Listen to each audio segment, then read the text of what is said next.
Are you ready?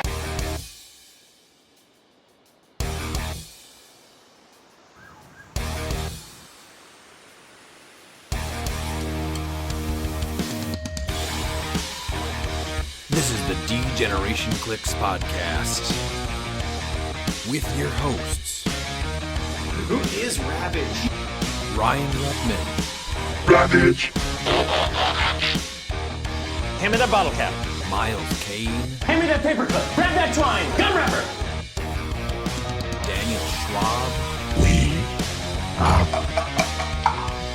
Best friends.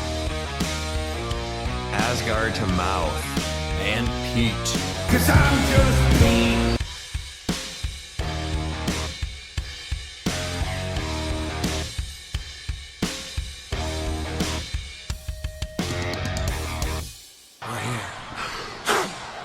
Welcome back to the D-Generation Clix podcast. I'm your host, Ryan, and with me as always are Miles, Dan, and Pete.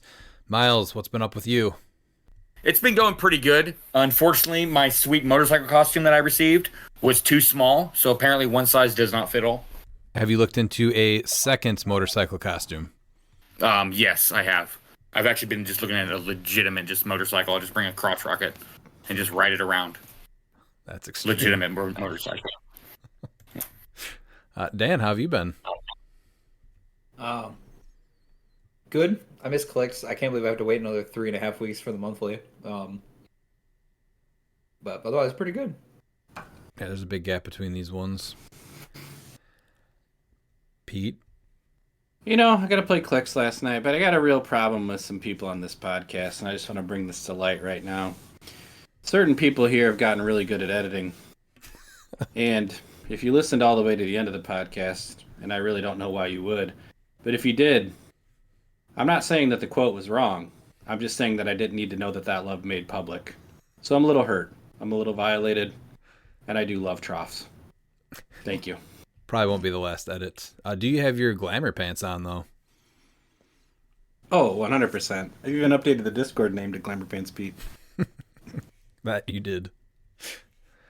We celebrated Christine's birthday on Saturday, and then Sunday we actually got the kids to watch the Care Bears movie from 1985, and they actually liked it, which is pretty rare because I can't get them to watch anything from my childhood without complaining.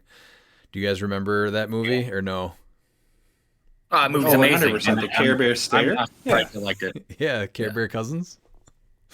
Yeah. Dan, what do you know about the I'm Care gonna go Bears? watch it now. The Care Bear movie? I don't know about the movie. I know about the Care Bears, but not the movie specifically. So. Oh, it was so good. Back in 1985. It's a classic. Yeah, considering I wasn't physically alive at that point in time. Who's your favorite Care Bear? Grumpy Bear. Oh, 100% Grumpy Bear. from Dan. Grumpy Bear's pretty good, I'm not gonna lie. That's on brand for sure. All right, we actually do have a lot of news today. Champion Clix announced their Summer Tropical Series, and they're going to run between July 19th and August 17th. We will be hosting one of these Summer Tropical Regionals at Coliseum Games in Kenosha, Wisconsin. Our event is going to be on Saturday, August 16th.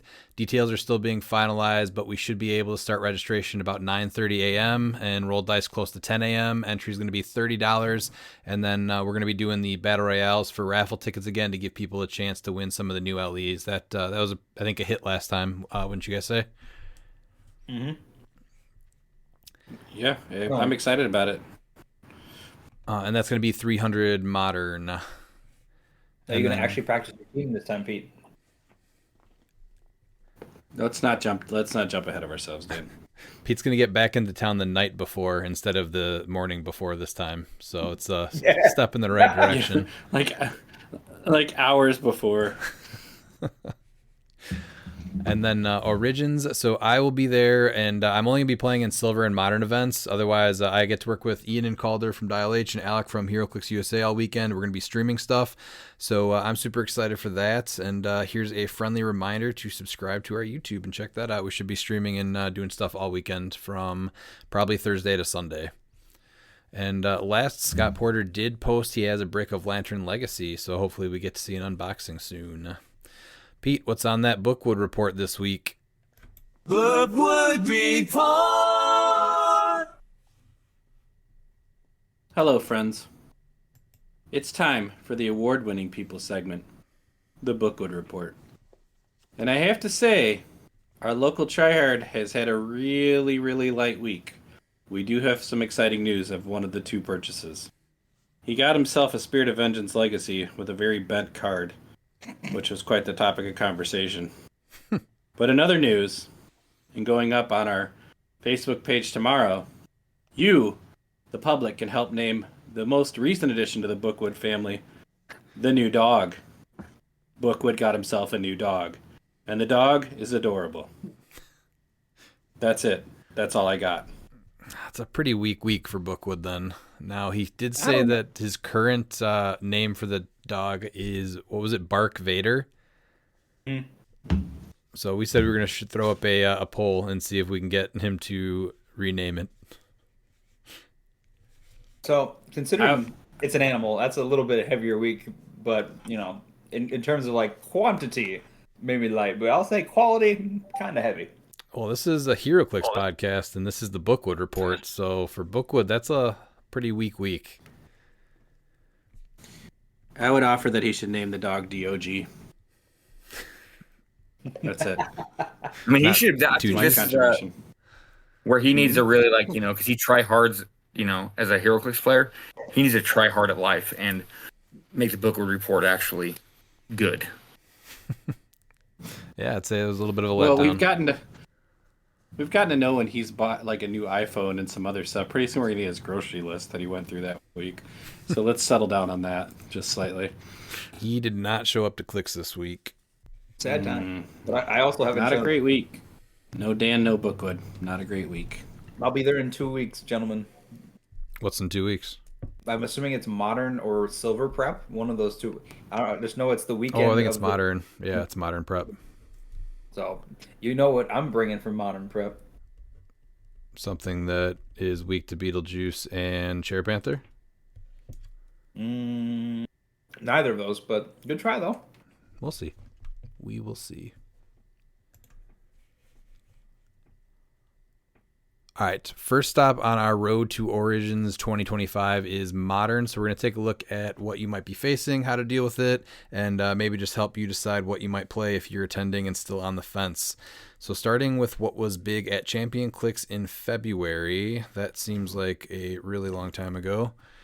Let's go over probably the top 8 here.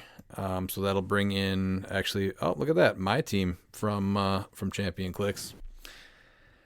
Oh man, so weird that we did cut to 8 there.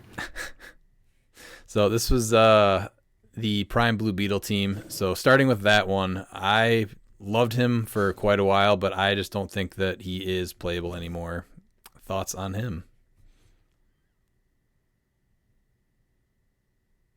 I'm curious as to why he's not playable, I guess.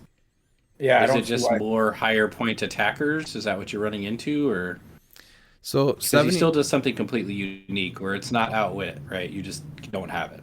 it's just at 75 points, he eats up a lot of your points, and he is easy to get focused on and taken out. I mean, that's fair. It's just he's still just so ridiculously good for his points. I don't know. I feel like, especially with like something like Fortify or Cannon Event now, you could just play him a little more aggressively, and then just end up like you could. I mean, I can't imagine there's not a way where you could do something with him, Cannon Event him, and then at least for a turn he's fine.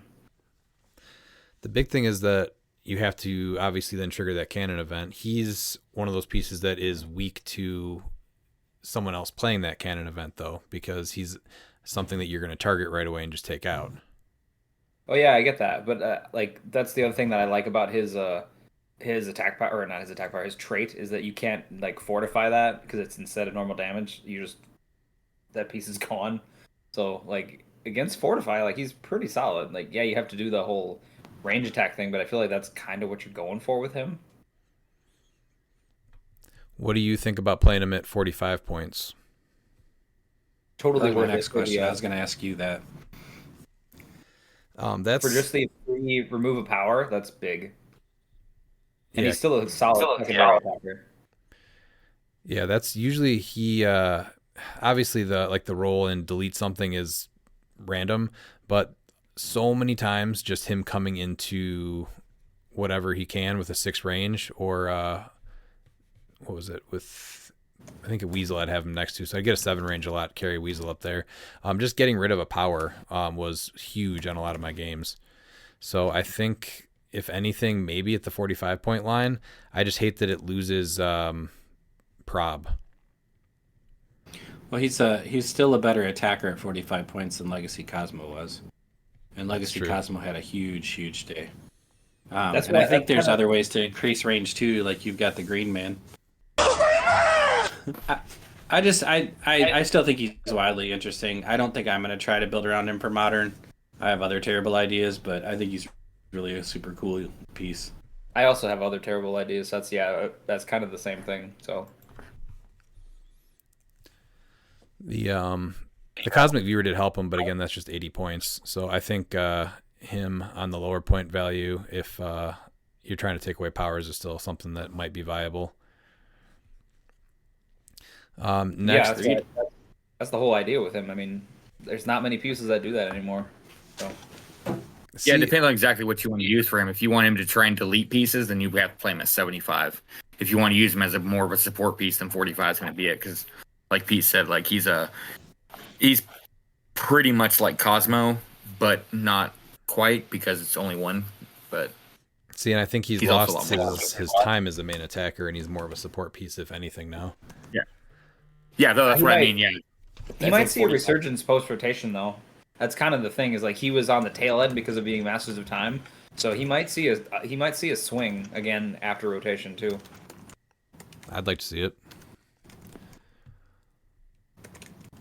What about Ulysses Bloodstone? This is already a piece that's super underrated and should be played more, but I still don't think people are picking up on him. No, he is a dark horse. I think this is a figure that is being underplayed and underrepresented right now. I think he's easily an S tier figure that he's just not seeing play for whatever reason. Because even if he is knocked back through damage, if he rolls that 3 through 5 and the trait gives him the unavoidable damage, he actually doesn't get knocked back from that. So he has so many ways to evade damage or even heal. Yeah, I don't even like to attack him. Right. Like, I see him and he's coming, and I'm like, I don't even want to waste my time with this piece. But you kind of have to. He's going to get up in your face. He's going to flurry. He's got blades. He's got precision strike. If he's up there, he's got outwit. Mm-hmm. And very commonly forgot about is the ability to ping somebody. So what is it? When he uses flurry and hits. Depending on who it is, it's not a ping. Either. Like, that could just be 3 solid damage. Yeah, straight through. You take somebody like Chair Panther, and you just be like, "Hey, here's 3. Oh, you don't have all your special stuff anymore. You're just Force Blast, Barrier, and Outwit now." Yeah. So, and then also when he KOs something, he's going to get 10 more points with anything at the monster keyword. Mm-hmm. So for 60 points, this guy is crazy good and not played enough. He's just always something that like is on my radar, but I just can't. There's the other pieces of stuff that I'm looking for, like under his keywords, that I don't seem to have. And I think that's the biggest thing. Avengers Mystical and Past, he's amazing. He should be played more. Pete, what's your reason for not playing him? Because I can't trust a D6 mechanic. Everybody else rolls 6s. I will just take a 1 or a 2 every time, and he's just off the board. Because I'm going to miss my Super Sense roll, too. So it'll be 2 rollouts that just completely break my spirit. Then I'm down 60 points.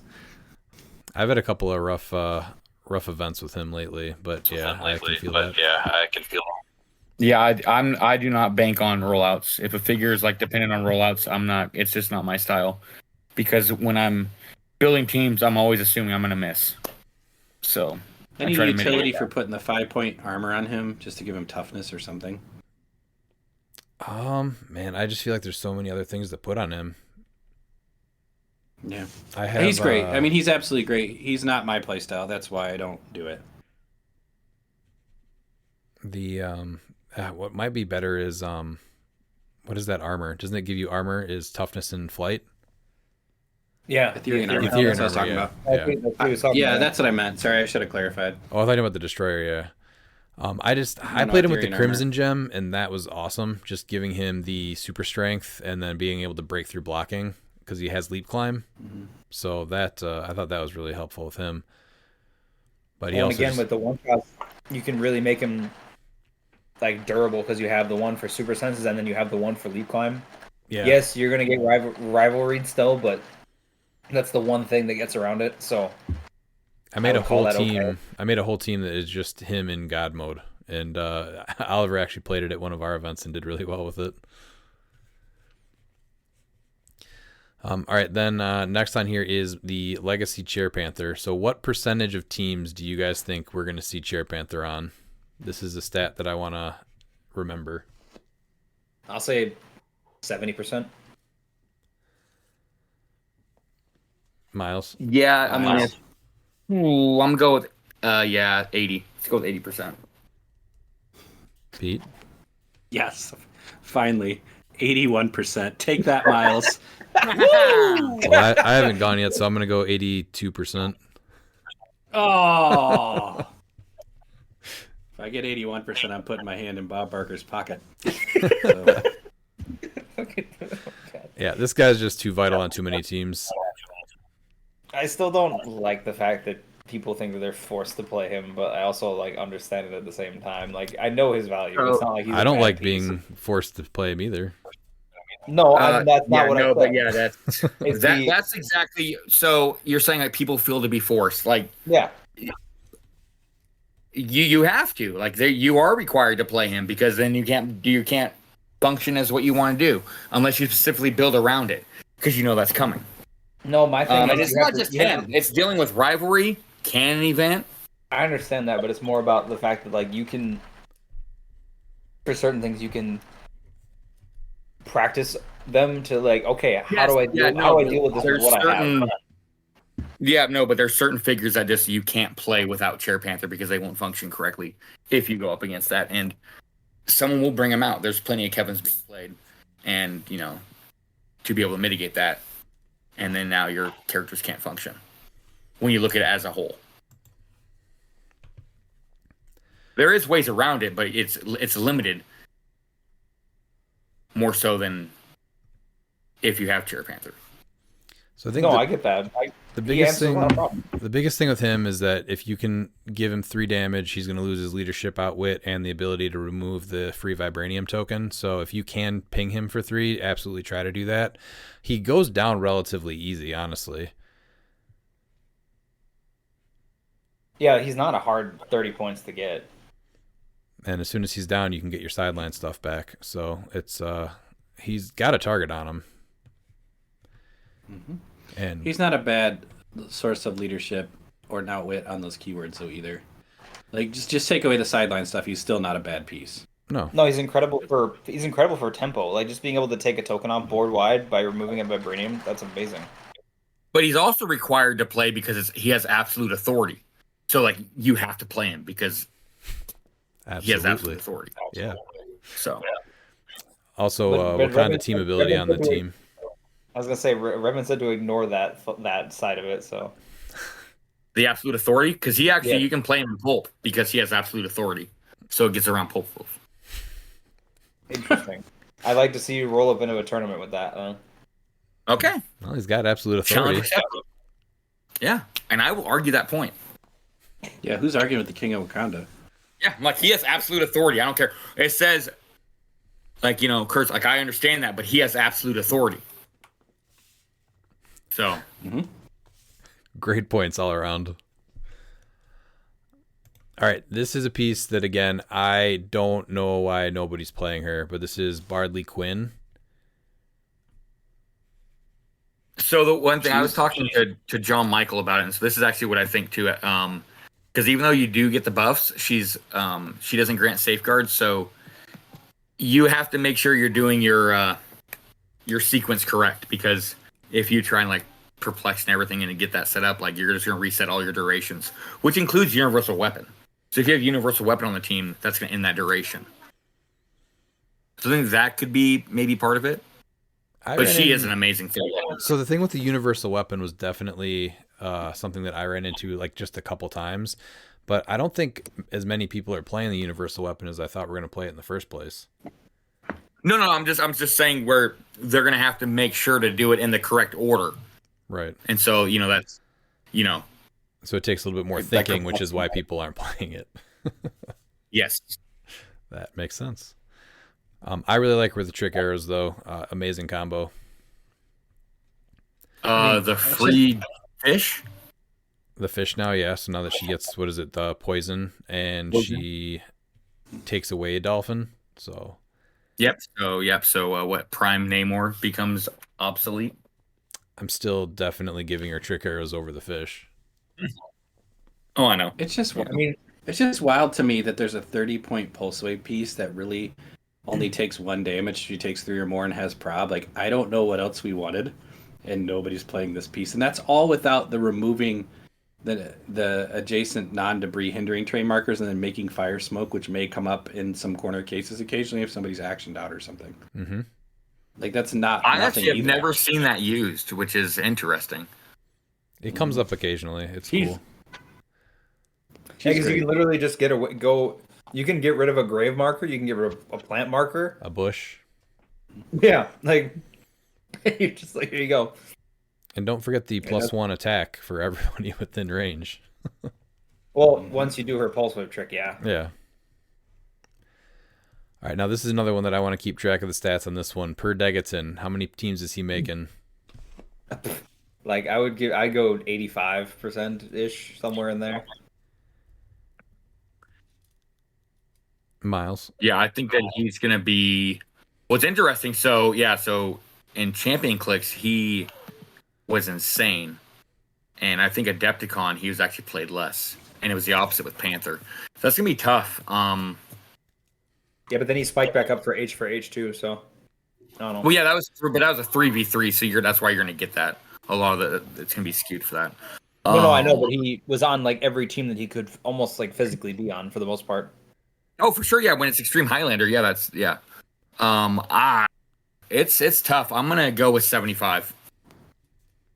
I think just a hair under Panther. That's closer to what I'm leaning towards, Pete. 66%. 66. All right, I'm going to go with 72. We were 3 digits away, Pete. And then Legacy Daredevil. Now, Pete, I know you're a big fan of Legacy Daredevil. I have him. He's phenomenal. He is a nightmare to deal with. This is another one of those big event pieces. Like, you don't necessarily see him a ton on, like, fun teams unless somebody just has extra points, which you obviously do for him. But he does so much. Him with the universal weapon is great. Him with really anything you want to put on him. There's no lack of utility for this piece. Now, one of the bigger buffs he just got is that he can get the Destroyer armor for free because he does have the Asgardian keyword. And I actually did that at one of our recent events that we went to when we went to Chicago, and that was huge. I can't tell you the amount of times he was missed just by one because of the extra defense. He's another one you just don't want to sink attacks into because the payout's not worth it. Nope. No, I literally just like sink the one attack to get the points, and then he's just basically, if I am doing some kind of spread damage, then I might try to hit him. You know, like that's basically how I target him. Is okay, I'm not going to directly hit you, but if I can hit you and a couple allies, I'm good. Yeah, him getting the free as Asgard or the Destroyer armor. I think that has legs to make him, because now it's like it's going to be harder to get those 10 points because now like damage to KO him instead of 2. Like, so you're actually going to have to put a decent attacker into dealing with him. All right. The Weaselpog, I think, has dropped down quite a bit, hasn't he? Well, yeah, range has almost become obsolete, so that's what we really haven't been seeing him that much He because of how. He still has the adjacent characters modify attack, though. I had him Yeah. get carried around a lot with Blue Beetle and tried to place him adjacent to where like Ulysses would charge in. So he still has a +1 to attack, which is nice. But yeah, the enhancement and +1 to range isn't as good depending on your team. And not for nothing, does he actually have Pulse Wave? That's hilarious. He does with an 8 attack. I mean, I know it's an 8 attack, but it's wild that he has also Pulse Wave. Well, I mean, ending durations could be huge. Yeah. I used it more for that. You Yeah. don't. All right, what about the time breaker? Dan, do you want to tell us your opinion on the time breaker? Yeah, let's squash those roaches. All right, percentage that the 5-point time breaker is on a team, at least one of them. I'm going 90. I was gonna say I'd at least say 65% of the teams, at least. 68%. 68. You guys are low. I'll go in the middle. I was honestly going to say 66, but I don't want to be that guy twice to Dan, so I'll go 75. Be that guy. You don't want to be what to me, Pete? I didn't want to price this right you twice in one segment, Dan. I thought you didn't. I thought you got Miles once and then me once. That's fine. Yeah, I'm going to say 75. Yeah, so it's really weird. Yeah, 'cause if you actually look at where it's at, it's like what I think in Champion Clix we had it at 76, and then it dropped down to 67 for Adepticon, and then for the H4H, I was just 3 with you, so that might change. It went up to 71. So. Well, he's got passed, and he is great on non-theme teams. He's phenomenal. Yeah, I mean, even playing one is great. So. All right, we're going to go to Brody's Plants team. So this is, I think, a team that you definitely have to be ready for, is any type of plant team. His back in February. What is this lacking that wasn't available then? Spot, if it's a scientist team. I guess I don't like the double man thing, but yeah, you could go spot now. Yep. Oh, the double man thing is so hard to deal with those plant markers, though. But I think that's the first thing that came off for the double spot version of this. So Black Lantern Swamp Thing, do you guys think he is still a piece that can be played? Oh, he's still I eight. think He's so. still eight. Yeah, I actually don't think that you replace Man Thing with a spot unless you can make points to give him a cycle. Yeah, I mean that's fair. I don't disagree with that. I think you can with this team, or you're close, because I don't know if Degaton needs the Bloodstone, to be fair, and I don't know about the Harley. I think Harley comes off for that. Yeah, I think that's the biggest thing is I swap that for that. I drop the Bloodstone and then I do something else with the other 10 points. I also don't like Amanda Waller on the sideline. I know what she's there for and I understand it, but you could do a one shot or something instead. You can do a cannon event. Because Well, if you have the points for sure. Yeah, this is before you had cannon. Yeah. No, I know. I'm just basically just giving an update of hey, this is what you can do now instead. So, because I know this was a snapshot in time. So yeah, his it's so hard. scientist. I love Harley. That's what's hard about it too. So his is scientist. So you drop Harley, you drop a Man Thing, you put Spot in a cycle. You got 10 points for one shots, and I don't think you're any worse off. And you can still play your Prime Swamp Thing, which people that like him really, really like him. And he's still amazing. Even without the healing, just what he does for 75 points, he's got a ton of mobility, and just being able to not reduce damage is big. All you have to do is get under a grave, and that's not that hard, especially with two characters that have super strength. No, and he is so great at 75 that you don't even have to heal him. You're playing him on scientist with plants. That's where his niche is. Everyone was thinking, oh, he's gonna make Black Lantern. No, he was the piece that made scientists and plants over the top. Because if you actually look at plants before Prime Swamp Thing was used with them, and then after Prime Swamp Thing was thrown on the team, it's night and day. I think he's a pretty easy target. He is outwittable, and he has the Herald keyword, right? Yeah, so he gets Khonshu for free. So a lot of times he's going to try to get into hindering with either one of those plant markers or just find hindering. Don't let somebody put you on Brock's bunker against plants. That's my advice. Yeah, never indoors. Indoors with plants. That's a bad idea. All right, and then what about Man Thing? The double Man Thing is definitely gone, right? I still think you have to play one if you're doing plants, but one of them is probably max. With Avatar of Gaia? Oh, yeah, definitely, because it's an easy Like that makes it so even if you get put on a bad map for you, like with no hindering, he's still in stealth, and not being able to target him is really pain because then he can get to you. And you can outwit him too, right? Yeah.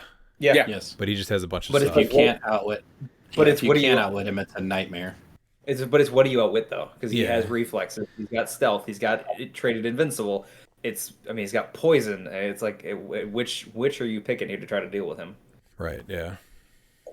Now, Iconics, Poison Ivy. Miles, is there any build with plants that you don't play Poison Ivy? No. If it's not a plant team if you don't have poison ivy. And always trick arrows, would you say? I think so. I know a few people like are trying to do like the Ares bomb with her, and I don't think that's. I don't think it's worth it. Now the arrows are so much more dangerous. Like it's just like I've seen Yeah, her do that. you could honestly say that the arrows are too dangerous. Yeah, it's the biggest thing for me is like I've always targeted her because I know how rough that could be because it comes anywhere. So like she's always a threat as long as there's a marker on the ground somewhere and they have Man Thing or Swamp Thing that can carry it over. She's always a threat, so she's never going anywhere, and she doesn't have to move to attack you. No, and I mean even I know it'd be nice to share the 12 attack, but like she does have perplex, and like an 11 attack isn't bad. No, So that's the one thing with this team is he only has the one prob too. Sorry, he's got two probs because he's got Degaton, but yeah, like at least like Swamp Thing, he's probably going up. So yeah, you only have the one prob left, but still an 11 with numbers is okay. no, I mean I played it like that.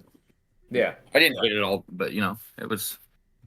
And then this Harley is only getting played on scientist teams, right? Yes. yeah, I think so. Yeah. And for the most part, it's fallen off. The only other thing I could see her maybe doing is if she was on like Butterfly Swap. That's the only other thing I could see her doing, but that's it. Yeah, and it's tough because Yeah, I mean she does do a lot, and if you do butterfly swap, it's like with the sideline being so closed down, like realistically, like when you're doing butterfly, like you have like only 2 slots for a butterfly, Yeah.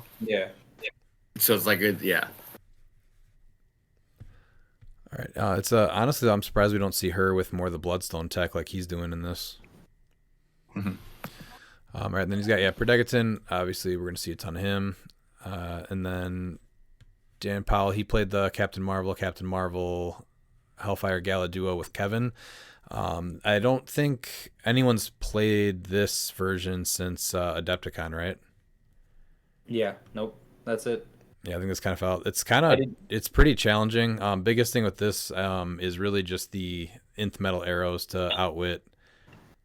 That comes in big. Otherwise, when she's got shape change, super senses from the bike, and impervious. Yeah, she's really hard to get around. And I remember because I played this first. Yeah, this is a live by the rollout, and it's you can have a great game and then you can have a bad game, even without being outwitted. This was the piece I looked at to pair with Ulysses Bloodstone because I was like, well, if I'm going to go all in on rollouts, this is what I would do. It was more because Avengers wasn't that good at the time, and now Avengers is a lot better. Oh, a lot better, yeah. Do you think we see this team, though, going forward? I don't think so. We might see one. You might see one, but I'm thinking of like popularity overall. I don't think it's a super popular team. I don't. I think But this is one of those. This is a perfect example, though, of a team that's you're not going to see a lot of, but like you're going to have to be prepared for it, because if you're not prepared for this team will take you out. Oh yeah, this was a huge one for me to have Blue Beetle on with this one. Yeah, and enough outwits with that nth metal. So yeah. Do you guys have any other ways to, besides packing Zenzi for the Battle Fury or a piece with Battle Fury? Precision Strike. I currently have Cap on my team, so like I'm just removing her defense power, so I only have to worry about the shape change. Yeah, and that's a rough shape change because you can get it to be a 3 through 6. Yeah. You potentially can. So like nth metal is huge, but that's one thing I have on my team right now that deals with at least half of her equation, so that's good. But I do like Zenzi's option because I think that there's, like, especially like with the collector build and all that, and this is pre-collector, I believe. And I think that that's very important. This was not pre. Or no, this is Black Panther, but Yeah, Collector won this event, so. Oh, did Collector, not, okay. did it? No, he did not. But he placed second, I think. okay. Okay. Yeah, but still, with collector being a thing, and Dream Ruby, him already having the rollouts, there's always that. I think Zenzi's a great 15 points. And it also can work into your advantage too if you're going against a range heavy team. You can use her. So I do like Zenzi as a counter to this shape change as well as others. I think there's some answers against this team in Brute, to be honest with you. Ooh, that's a good call. Kevin's gonna see play. Kevin's amazing. Avatar Turret. There's probably not a better 50 points of support right now. That I is was gonna say, modern. that It has been. I didn't realize how low of speed he has, and like if you could just like pin him in a corner too, where he's just stuck. So like there is that, which is kind of nice. Yeah, he's really slow. I didn't. Yeah, I but didn't the realize, problem I know. with I know you're the gonna- range makes up for it, but I did not. it's notice like, that. do you really want to waste your actions to try and pin Kevin in? No, it's more like I'm thinking just like generally speaking, like he's another piece that I try to deal with because it's like I need to get him off the board, but he also does take a while to deal with because you have to hit him 3 times. Yeah. So and he shows up at the end of their next turn, so it's gonna be like what, turn 5 or 6 if you hit him your turn 1 before you even get that 40 points. No, I know. Yeah, Taking him off the it's map, tough. usually teams rely on him though, and taking him off the Yep. map is a pretty big deal for your Yeah, like, he's turn a and their big part next of turn. the strategy. Yeah. Exactly. Yeah. So Well- having him off the board is big. On the right map, if you have a Predegaton, you put him in the corner, you put your blocking there, and then you make them make a decision. That's what happened to me one game. Yep. But yeah, I mean, there's ways around him, but he's phenomenal. that's Support the from biggest- range is just disgusting. Any of the stuff he does from range is wild. And power enhancement, all of it, it's all good. All right, how many teams do you think we're looking at for Kevin? Man, he's risen so much. I'd say what, 60%? Yeah, I'm going with 70 with this bad boy. 70. I'll go 65. I'll go 55. 55. What'd you say, Miles? 70? Yeah. All right. I think he really depends mostly on non-theme teams, right? Well, yeah, Yes. but I mean, I feel like non-theme has really picked up steam in the last like 6 months as far as like the amount of non-themes versus themes. Oh, you have to, yeah, with the Chair Panther and to try and stop that. Yeah. Ever since Keaton came out, non-theme has really risen. I feel like it was already on the way up, and then, I mean, that's just like he's just a piece that also adds to it. So, All right, and then we're gonna go to what is this? Devin Owens, Kevin and Elsa team. So this one, King Deadpool and Elsa. I really liked her for quite a while, and I always thought they were a little too slow. So I finally did drop them once Bloodstone came out and they weren't healing with the pizzas anymore. Do you think that they are going to see a final push here before they rotate out? I still love Yeah, it. Asterisk brought him to the Adepticon.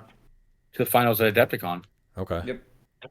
She gets I full map still- reach with Chthon. Yeah, exactly. With was it you make them big with pin particles, and then you can do a couple different things to get them there. You just TK and then Chthon, I think you perplex up her range 1, and then Yep. Chthon gets her full map with a TK. Now, one of the things that hurts really bad is when people place blocking right in front of them and you're not able to generate Jeff for the game. That hurts. Yes. Yes. If only Jeff wasn't a Yume, but yeah, that's fair. Always trick arrows, right? That's always what's going to come with her. Yes. I thought I about think so. Yeah. what was it? I thought about the something else. I mean, they can either get the +1 longsword, or they can get trick arrows, or they can get a tomb. But a tomb they already do pen damage, so that doesn't matter. Yeah, the arrows are just the best option, honestly. And you have to have the arrows on your team somewhere. Exactly. So getting them for free is better than paying for them. Yep. All right, and then reverse flash. I love this piece. He's great. Nothing wrong with him. So yeah, he's not going anywhere. But what about the equipment that I keep seeing on him, I think that's changing. So like on this team, it's got Crimson Gem. I've seen the armor on him. I've seen the arrows on him. Glider. The glider. Yeah, that's another thing. I mean, he's just a good 40 points. So I think it just comes down, honestly, at what I think is preference to what you're trying to do with him. Because like this one I like because you have the gem, right? So to me, it's either the gem or the glider because you are then getting basically wherever you want to go. Because he has characters, so he just needs the other, like some other kind of improved movement in order to get. Because he's got an 11 speed, so. And I still like the Bucky's arm, just because it's only 5 points, so you can work around that. Yeah, I'm a big fan of the Bucky's arm on him. Because then he's what, I think it gets down 13 to for 4? Yeah, I think it gets down to what's left on your build, but there's nothing wrong with this piece at 40 points. He's just hyper efficient. He's a source of prob. He's an amazing attacker. So it's whatever you're trying to do with him. If you don't have a prime, on the map. if you don't have a prime, do you think it's worth putting him on your sideline at this point with all the other stuff that goes on there? I'll be honest. I have a few builds with no primes because I don't have the sideline slot open, so it's gonna be tough to see him hit the sideline. Mm-hmm. Yeah, that's my problem. Is my sideline's already full with everything else that I'm trying to fit on there for synergy. So it's like he just loses out because of that. At least on my end. I like him a lot better main force. Okay. Yeah, I think he's worth the 40 points on main force comparatively to just being on the sideline because he comes in on click 4 and that leaves him to be a lot less deadly because you don't have precision strike and you're down to a 10 attack. Like yeah, he's still got the speed and everything and the damage power, but I don't know. And he's still going to give up 40 points. That's not too hard to get through that when he comes in on click 4. Yeah, that was what I was thinking too, yeah. All right, next is the Spider-Man from Black Panther, the Miles one. I love this piece a ton. Oh, he's amazing. And now he's getting Mjolnir for free. Yeah. Oh, and that's totally worth that. Increasing his reach like that, like now you've got a guy that can token up your whole team and he can do it. He can hit through people with Mjolnir. That's amazing. Like just for tempo, like he can shut down a whole team if he can actually get there and hit. Because you're I like 12 that attack. camouflage invisibility too. What was that? The camouflage invisibility. Exactly. Yeah. Yeah. It'll let him get there. Yeah. He's a great option just to get Spider-Man TA on your team too, for very cheap.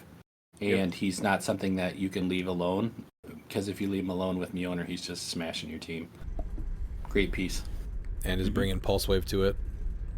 Exactly. Mm-hmm. And Pulse Wave that gives action tokens because Battle Fury is shut off during that action. So. Yep.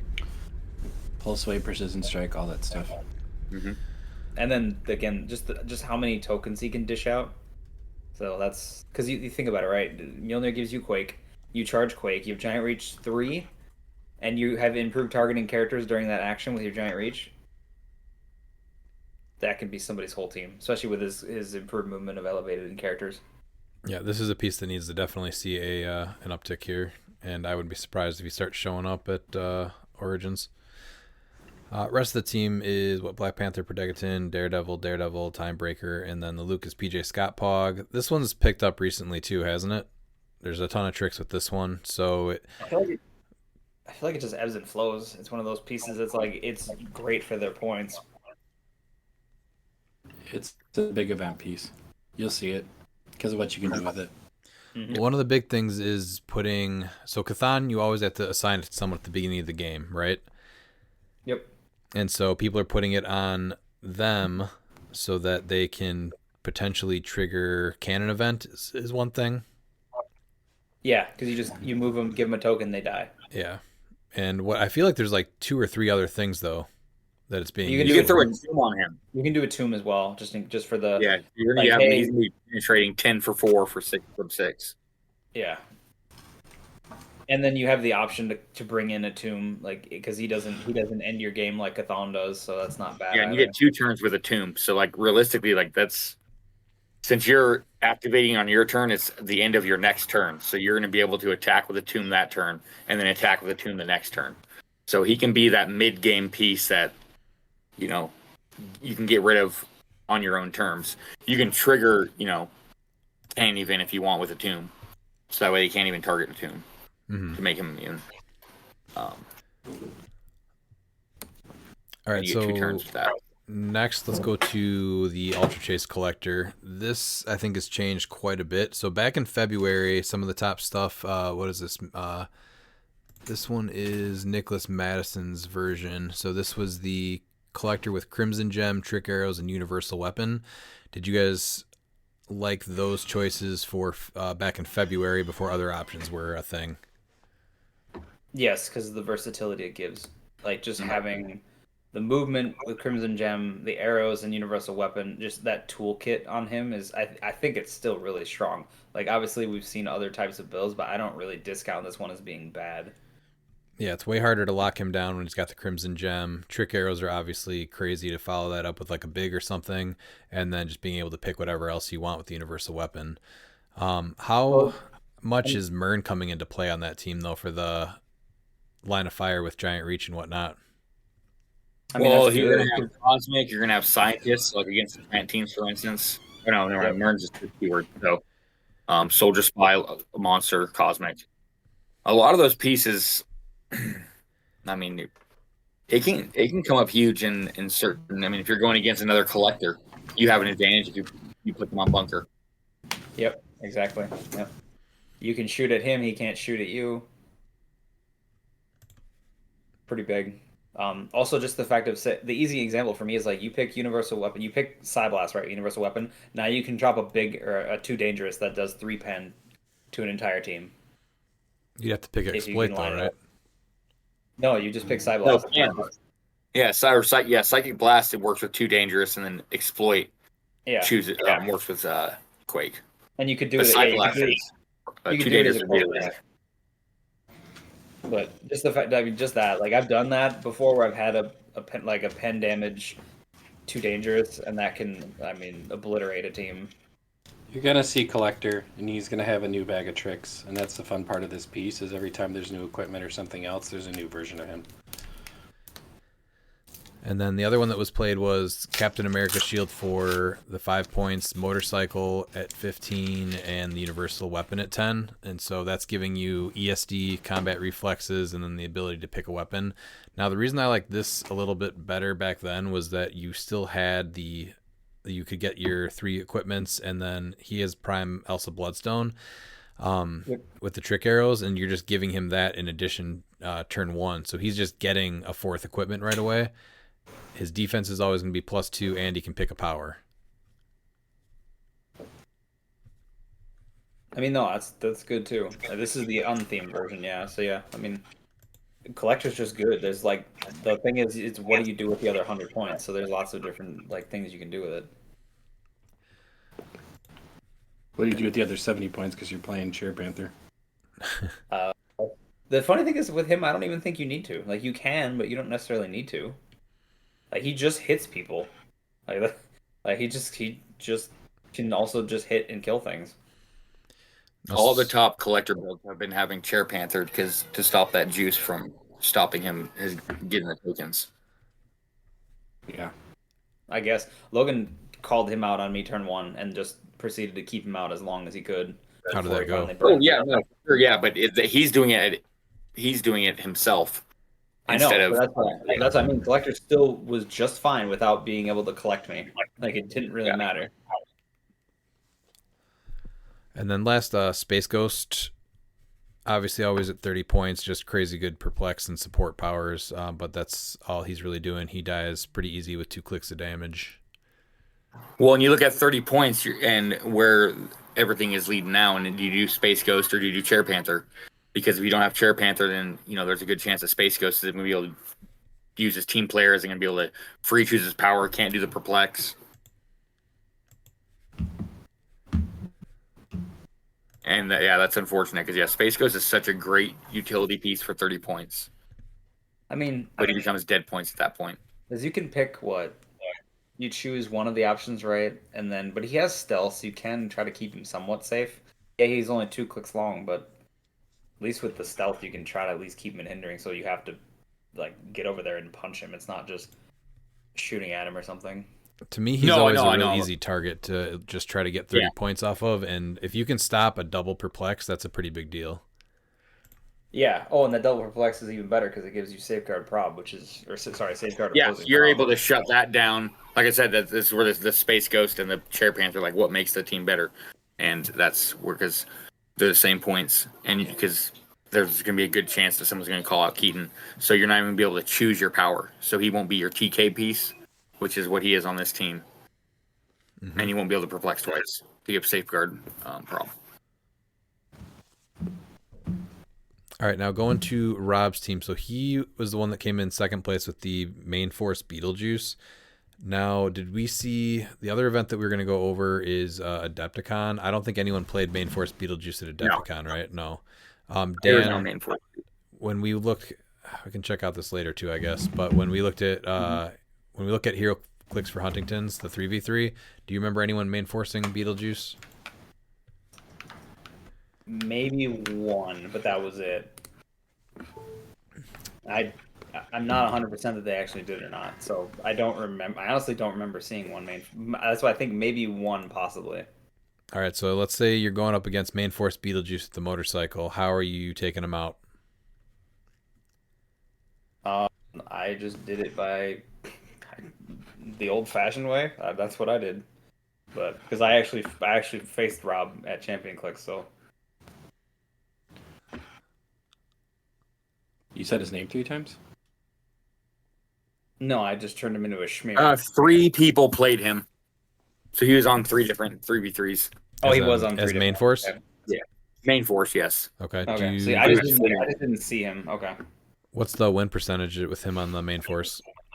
7 wins at 53.8%. Okay, that's not bad.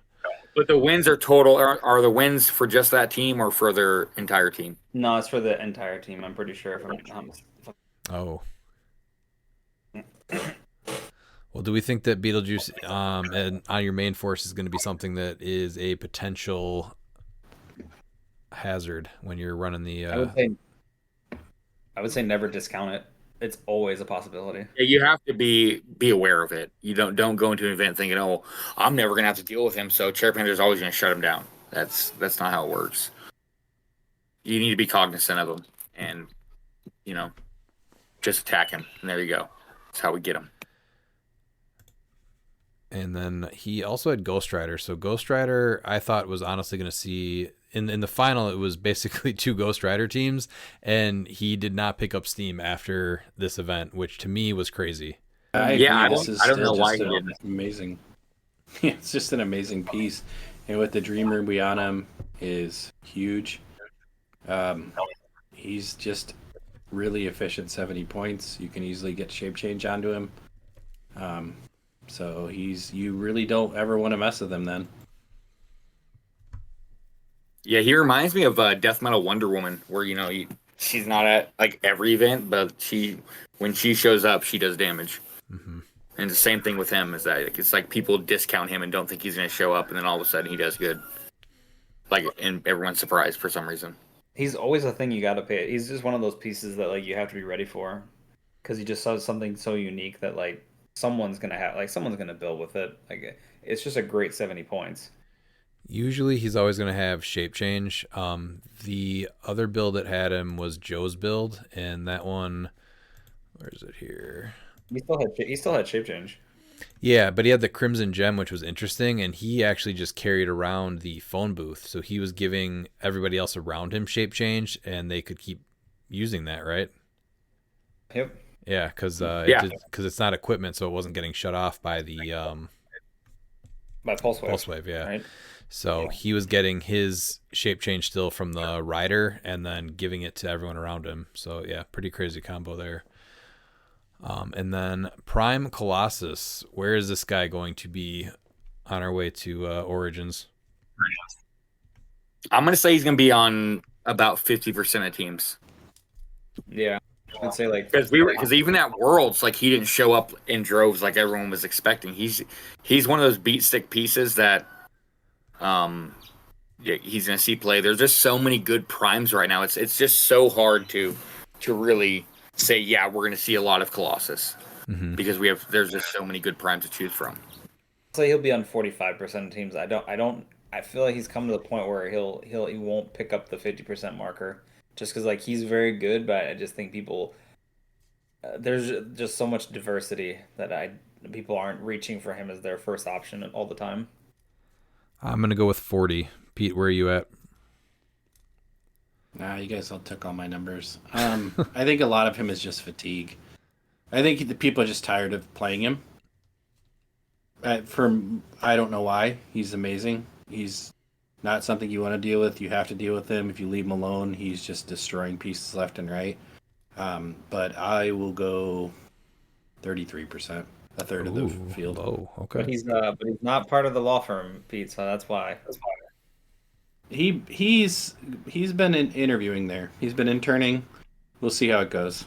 So this Colossus was a little bit bigger at this event, or I thought he was going to be at least, and a huge reason why I was playing Blue Beetle, because it was so easy to just turn off Impervious and just keep hitting him. Yep.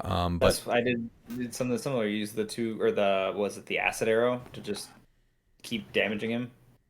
okay, so yeah, Acid Arrow's a good call. What about, I like Precision Strike. I usually try to pack that and just not being able to reduce then, because the amount of time this piece would hit Impervious is ridiculous when I fight it.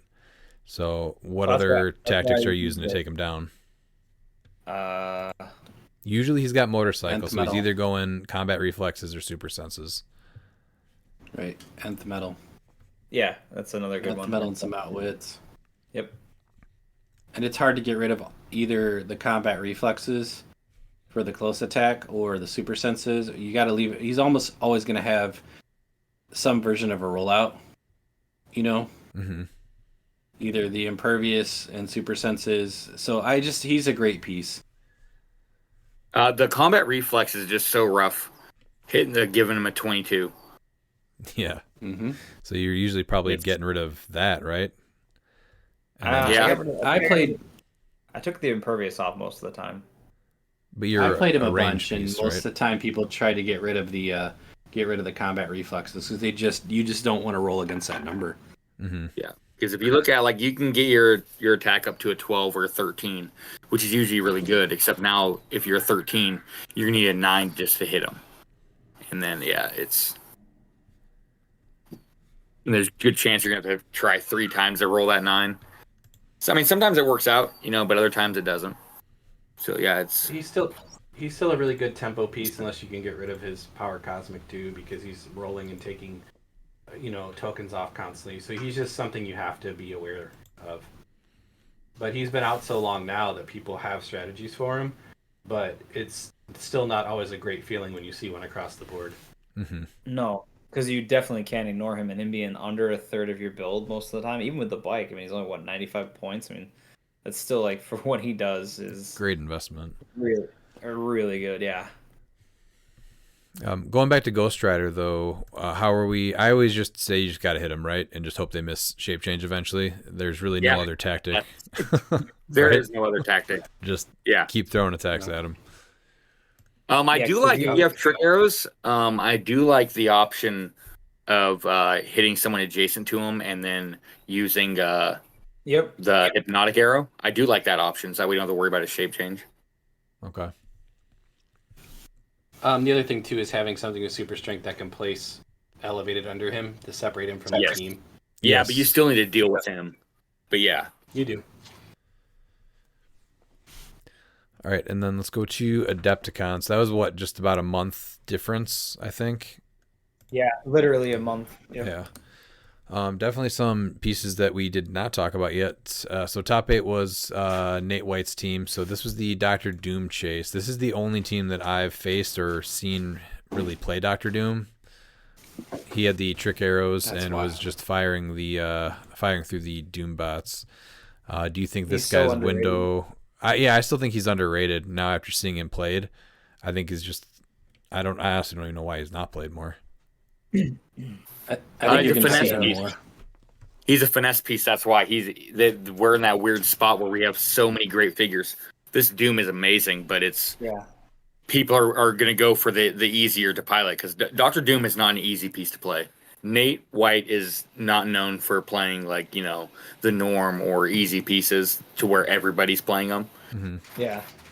And I think if you have something where it's less than 40% of the field is playing it, I think that that just shows you how underrated that is, and I think he was the only Doctor Doom there. Yeah, I mean Doom is great. I watched one of Nate's games and it was just like, man, that's so good. Just being able to shoot through the Doom bots, and he played so well with the one shots in that too. So it was great. Yeah, I played against him with this team in the last round of Swiss, I think it was, and that was a real rough game for me. Do we think that we will see him though at Origins, or are we? I don't see anyone talking about him. If Nate is there, Nate might still play him, but otherwise, I don't know. But again, he's one of those pieces that I always like keep my eye on. It's like, yep, gotta watch that just in case. And then we just went in through the whole top 8 of champion clicks, and not one Caveman Wally West was on the team, which is insane. Caveman Wally's great. He's just he is what he is, right? He's a glass cannon. It's like either you win, I don't know, you bet big, you win big type of thing. He's way better with the +1 longsword now. Like that, he's now an 11 attack, which is much better. So just turning off. Caveman Wally West is a guaranteed crit miss for me on the flurry clicks. Dude, the amount of times that Oliver's crit missed on that has been insane. Yep, I've never played him and not done it, but he's phenomenal. You were gonna say about taking away super senses? Oh yeah, amazing. There's nothing not to like of it. 50 points.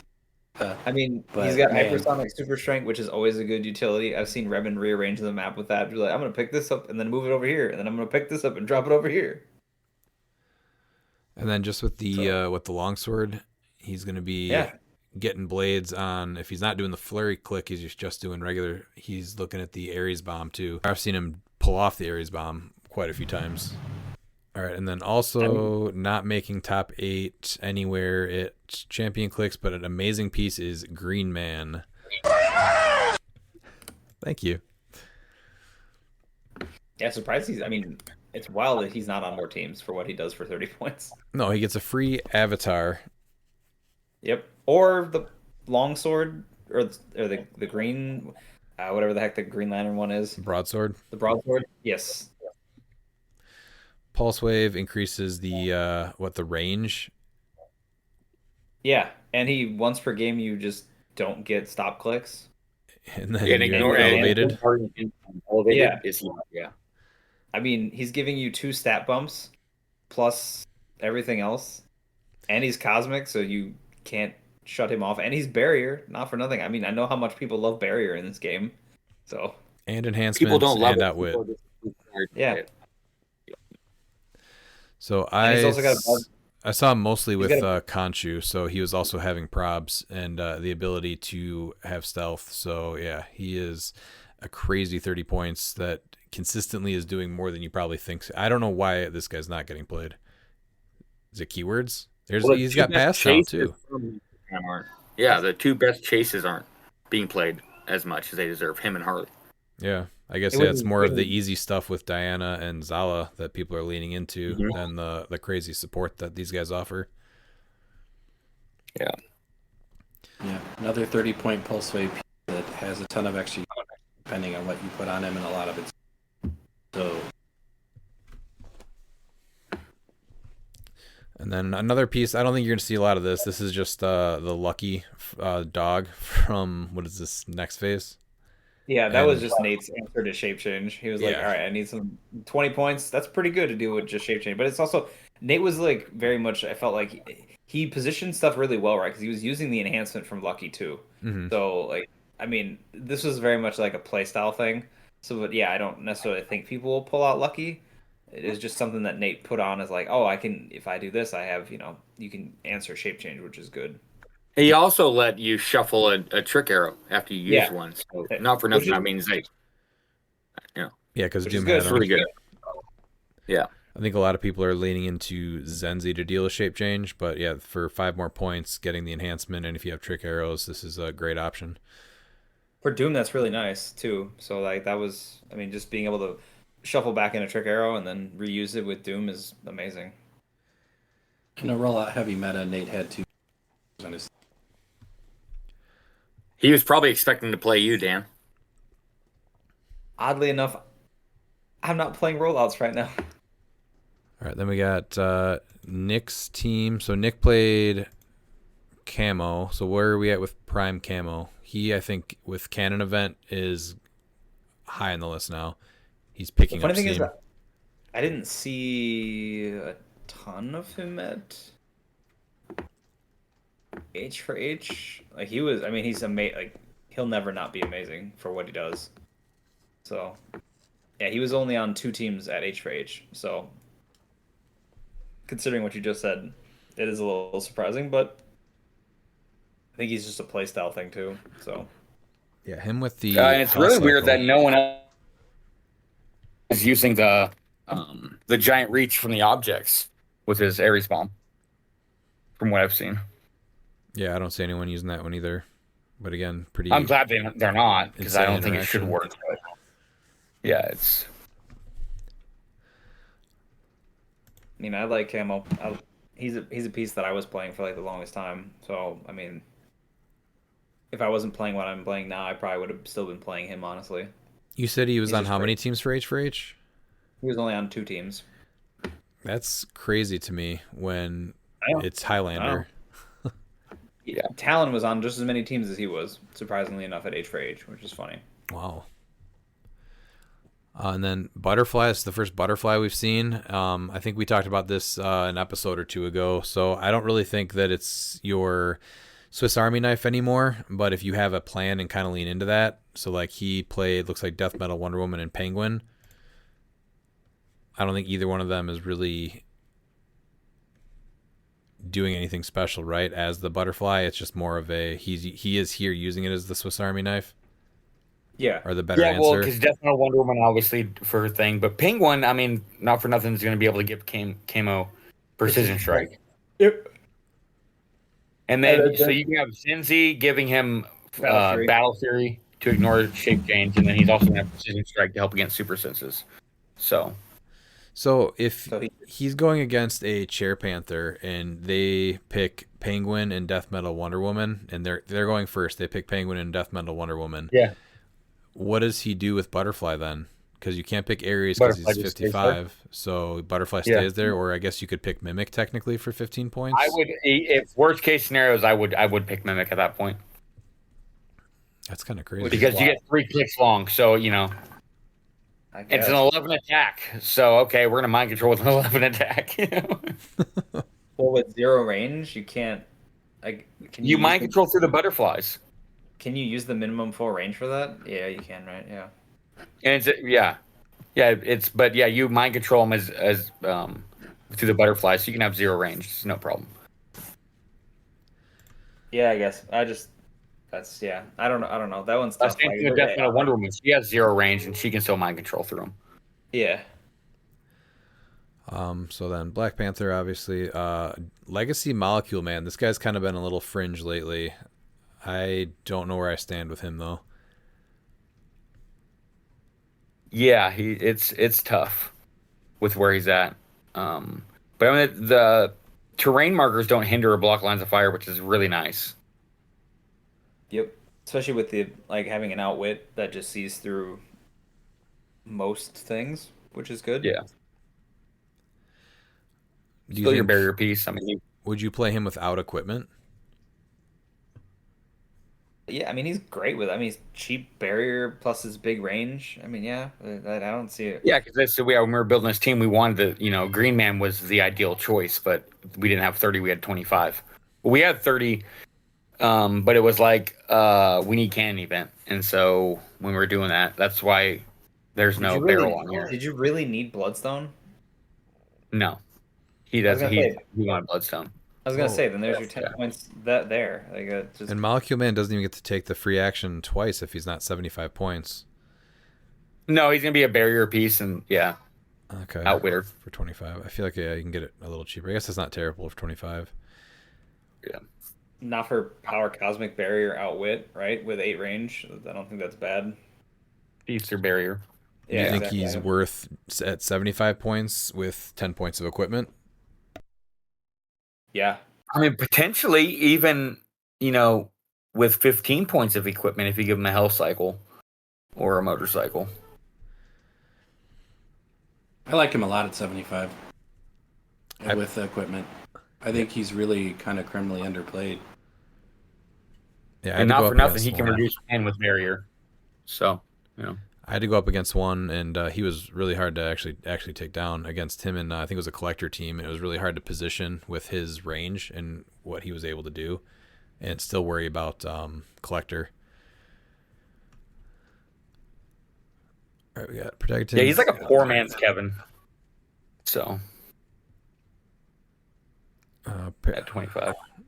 Zenzi Daredevil. All right, and then we have Jalen's team, which was Ulysses, which we talked about. Diana, she's not going anywhere, right?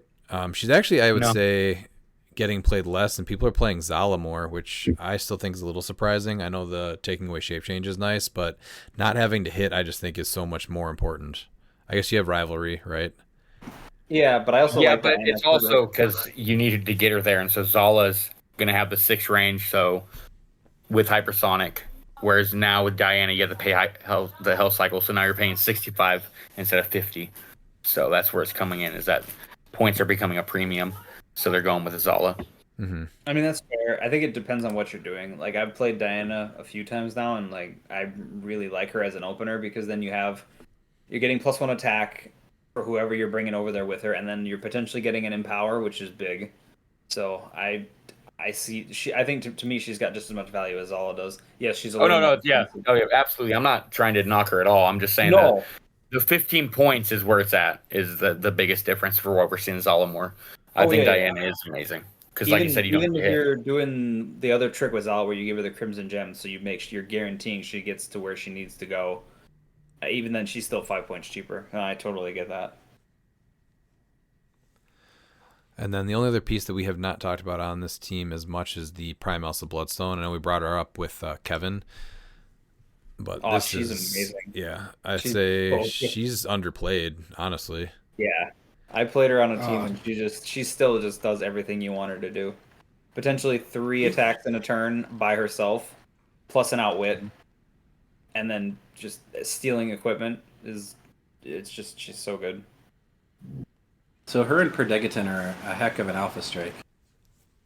Like, because you can basically get all the way across the board with him, cure her, and she's still doing it. And you're still going to get your trick arrows. I mean, that's a great 50 points to start with. Yeah, she's got plenty of equipment that she can start with for free. Trick arrows, the +1 longsword, and she can hand that out right away. She's taking equipment. She's got the charger running shot, and then she has just free make an attack. And then it doesn't have to be a close attack, right? If she hits an equipped character, she just takes it. Yeah. Mm-hmm. And outwit. So she's and then super senses, and she takes maximum 1 damage. Yeah, from equipped characters, protected outwit. That's honestly what I did was I played Diana. I went over and I brought Elsa over, and then I would free attack, take an equipment, and then attack, drop an arrow, and then it would usually be either the 2 dangerous or the big arrow and make the 3rd attack. Yeah, and the free attack is great with Chthon, so now you're going to be able to bump her up to a 13 for 3 with 5 range, and she won't take damage because it's a free attack. Yeah, this is definitely one that needs to see more play and does not. Prime slots are just at a premium at the moment. That's the toughest part, is that they're just at such a premium. So like you have to really build into her if you're going to do that, which is funny for a 30-point piece. I think when we move to H for H, it'll be worth seeing what got played here in the meta tab. And then, Miles, this was your team here. So we already talked about Man-Thing. Spot, again, super crazy criminally underplayed at Adepticon. Criminally underplayed everywhere, honestly. Yeah. He's picked up some steam at H for H, but I still think he's probably Still only 33%. Yeah, I I saw him more frequently at least than I did at Adepticon. I was like, wow, there's only 2? What is this? There's actually I'll tell you 3 at what's Adepticon. Yeah. Was there 3? I'm sorry, I thought there was only 2. Yeah, Isaac Dinky. Oh played yeah, him. that's right. That's right. With I'll tell you what's criminally underrated is Miles included a YouTube link on his build that we didn't talk about, and it's phenomenal. Then the only other piece that we have not talked about yet was the Spider-Ham Prime, which, again, crazy underplayed. This piece offers so much. What did you end up using them for mostly, though, on your team? I used him as an attacker, and then he was also great against the range because I went up against Ken Smalls first with his collector, and so I just went aggressive and kept him within 4, so that he couldn't really running shot. So that was annoying for him. And then his free placement, like I had to tell everyone, they go, "You can't do that." I'm like, "Yes, I can. Here you go. Here's his card." Like I just place. I don't need a line of fire, so I'd be on elevated, like one of the maps, like 3 squares of elevated and then lower, and I just bloop him. Yeah, that was his wall crawling across panels came in clutch. Sadly, I was not able to punch someone out of continuity, but I was hoping. But yeah, I was hitting 12 for 4, so I was using him as an attacker. I never played this team beforehand, so I was doing a lot of misplays and a lot of when I go back and see how I could function better. There's quite a few things that I would do different, but. He did what I wanted to do, and I think that there's actually there's a team out there right now that's just you can abuse that plasticity if that within 4 squares in line of fire you can just stop them because there's certain maps where you can put them on the lower elevation and like almost require them to do that. I think in silver it gets even more insane with the new water map where it's elevated, but the water's it's that weird water map. And No, so the you can water. give them The water is dolphin. down. The water is down 1. The water is not elevated. Yeah. The water. Yeah, so you can give them dolphin by it's not going to work right now, but actually no, I guess you can technically with characters that give adjacent friendly characters dolphin, and so that means they have to be within 4, which means that they then can't target you by range attacks, and then I don't even think you can be adjacent because there's no transition squares on that where that water is. It's like they can't even target you. Unless you have giant reach. So Yeah, unless you have giant reach. Gets a Spider-Man TA on you. So Spot gets worse on his rollout. Or Negative gets worse on his rollout. Yeah, leap climb, shape change, 4 through 6 rollout. He's got prob, and then the Stormbreaker on him is awesome just because now you're getting that 12 for 4. Super annoying and really easy to move around. I think that he's at the point, though, again, primes are so good that there's so much to play. I don't think we see a lot of him until after rotation. that's why normally I pick a prime and that's where I start my team. Okay, what prime am I playing? No, yeah, that's exactly what he's trying to say. Is there's so many good primes out. I'm not even sure if he's going to see more play even after post rotation. I think silver is where you really going to see him shine because it's not a ranged meta currently. So the plasticity, handing out plasticity is nice, but like the other part, it doesn't really come into play a lot. Realistically, The range part. No, it's more the plasticity and him just being able to move around. plasticity was great. He offers so much. I just think that there's too much out there right now that it's not his time. But once things rotate, I think he's an easy pick. All right, then going to Matt Leaner's team. So this was Ghost Rider, Death Metal Wonder Woman, Kevin, Elsa Bloodstone, Kree Soldier, Madison. So Kree Soldier, cool thing about him, you're getting the free universal weapon for 25 points and the Skrull team ability. So well worth the 25 there. And then Madison, she was actually on quite a few teams when she first came out, but she's kind of dropped off. It's the double perplex on Mystics. Yeah. Yeah. Yeah, and it's like I said, she's now 20 points, and like so it's tough to really find where you want it to work. Mm-hmm. You know, because like I could have abused it, and if I built around with Keaton, like that's where because like all of a sudden like she's just becomes useless with Keaton, Right. And so it's 20 points. I had to play him. This is a highly efficient team. Honestly, he had so many attacking options in that. Really impressive team. Oh yeah, he eliminated me. I played so dumb. I went 3 turns in a row trying to outwit Madison's shape change when she was adjacent to Ghost Rider, clearly knowing that it wouldn't work. Like wasting actions to get in a place for outwit. I just wasn't like it was a piss poor showing on my end. Just I'm like, what am I doing? Look back and I'm like, what the hell was I thinking? Yeah, it's a really good team. We went over all the pieces except for Kree Soldier and Madison. So Yeah, there just wasn't anything else that was newer to talk about. And if you don't know what Death Metal Wonder Woman does, then sorry. She's brand You've new. been living under a rock. All right, and then Brody played the Plants team that he played at Adepticon. I don't know if he changed. Did he change anything? Nope. I don't think so. It looks Okay. exactly the same. I'm looking at his sideline to see if maybe he Oh has yeah. something No, he added Ares, and he dropped. What was it? The Amanda Waller. Okay. Yeah. And then as played, so he played, I think, a couple of different things, that we have not seen as much of. So King Deadpool Elsa, we did talk about her, and Deadpool, Caveman Wally West, Deadpool and Hit Monkey. That's another piece that is just underrated, not played enough. So annoying to play against. Great piece. Yeah. This is potentially like Az is using the two best Deadpools. The only two good ones. You mean the two best figures that Deadpool's included on? Yeah. It's Yeah. crazy how his best figures have another character on the sculpt. Yeah. As far as seeing any type of like assassin style team with Deadpool, I don't think he'll pick up play. You just have to just go at him, right? Maybe you get the super senses off, but you cannot let him go. I think he's a high target. Yeah, you can't ignore him. If you ignore him, you're gonna regret it. Yeah, he's got to be on your top of your list to take out first, because he's going to be the first attacker on a team like this. He's buffing other characters on the team like King Deadpool and Elsa. And is that it on this team? Yeah.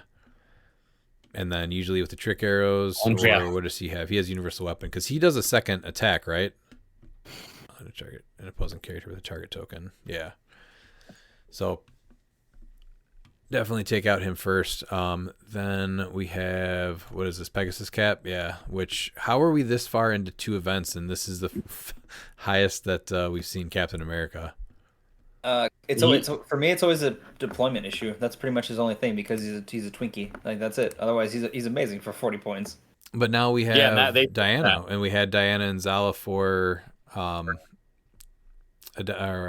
Champion Clicks also, and just I know. not there. I know. I don't ask me. He's on my team now. I'm like, this is great. 40 points gets Mjolnir for free. Yeah. Yep. Or he's leadership, by the way. He gives ESD to anybody adjacent to him. I mean, yeah, his deployment solved. Yeah. Thank you. Those guys are making my team so much better with this guy. Yeah, but isn't that kind of a cheap, isn't that like a cheap way to play? What? The goats? No, because they're amazing. I know. So he's got Past and Avengers, and which Avengers is picking up with the Kooky Quartet, and then as Guardian, I think that's definitely going to be a team you see the pop up at Origins too, just straight Asgard. I mean, about time for the first time ever. Yeah. And then so Logan won this one. This was the big collector one where everyone was like, "Oh, collector's broken. He's terrible." So he played. No, he's fine. Broadsword, Construct, Captain America Shield, and then the motorcycle. So this was just basically what bump up the defense and increase the rolls with Kevin. Yep. Always be +2 defense no matter where you're getting attacked from.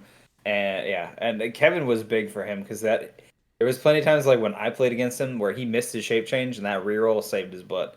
Like that was the big thing with that. Like if he was on shape change or something. So I think the biggest change, though, is now that you have the Destroyer armor. So instead of doing this, you have the Destroyer armor, which is only 15 points. You could still go Broadsword Construct and Bucky's arm. So now he's got +3 defense and close combat expert. Yeah, that's true. You can do that, yeah.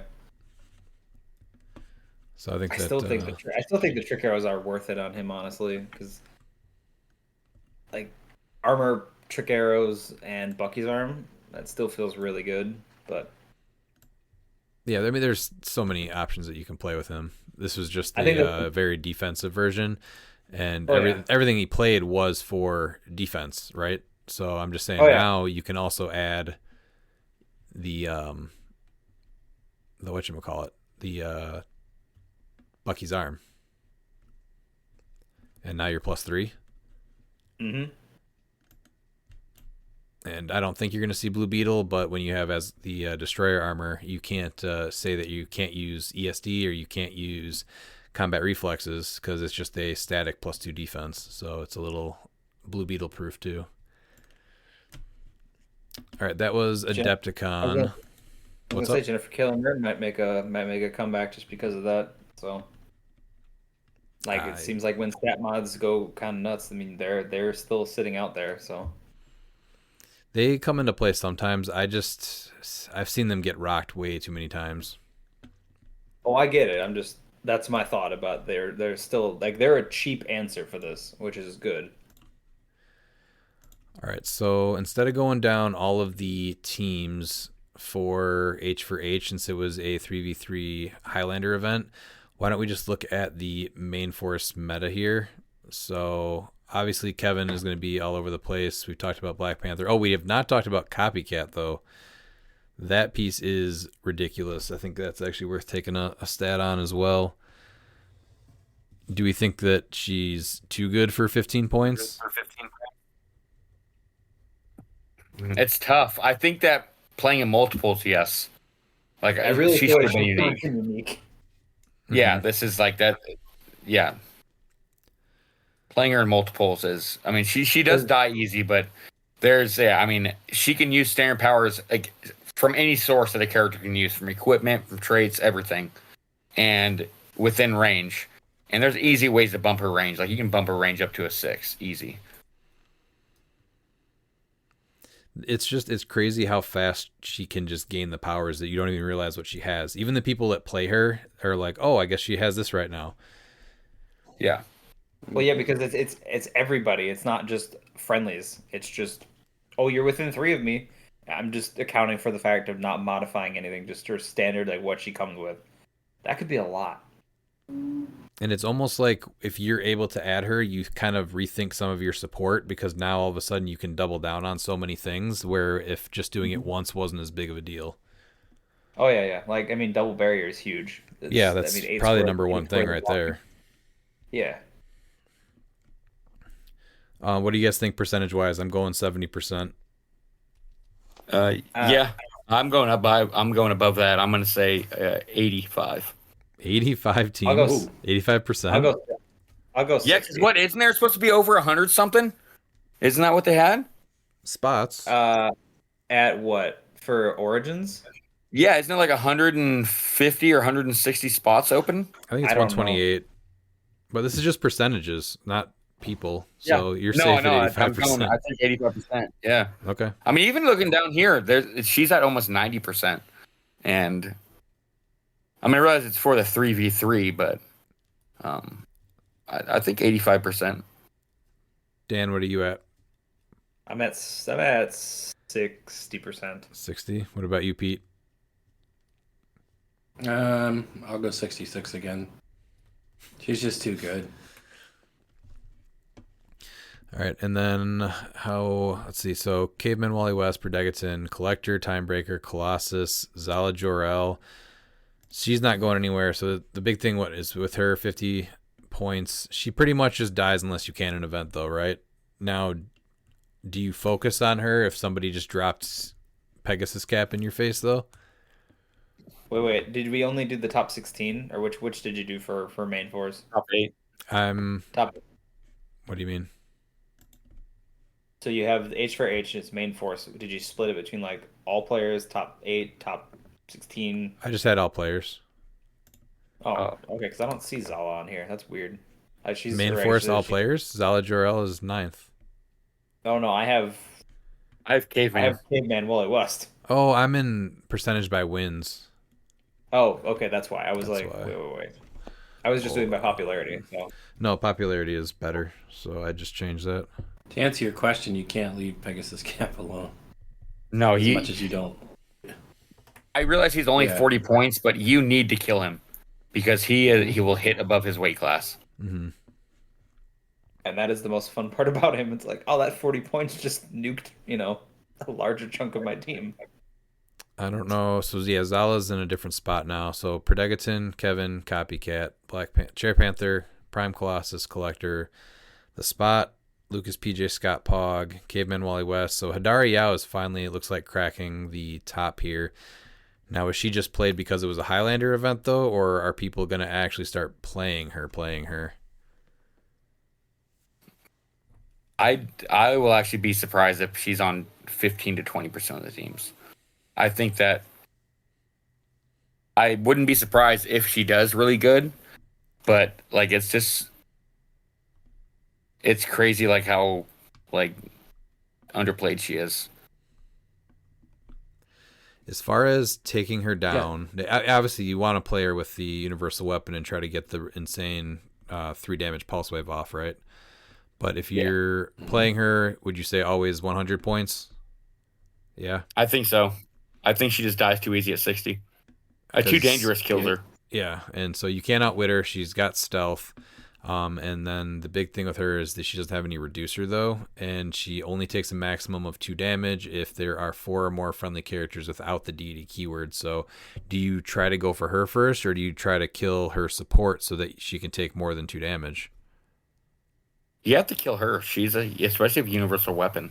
So you think just keep tapping her for 2?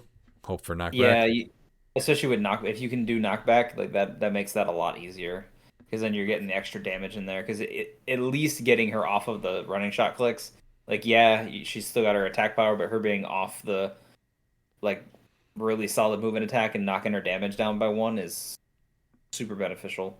Mm-hmm. Yeah, 'cause if you can get her knocked down, if you can hit her twice with knockback, she's on her last click, and that's just range combat expert. So she's honestly, I know that the pulse wave is like really good, but I still think trick arrows are another super viable option for her, even without like. It's a playstyle thing of like whether you want arrows or universal weapon. Yeah, I've seen that. I've seen a couple people play her with that. I think you target her first because she's the win condition for the other team.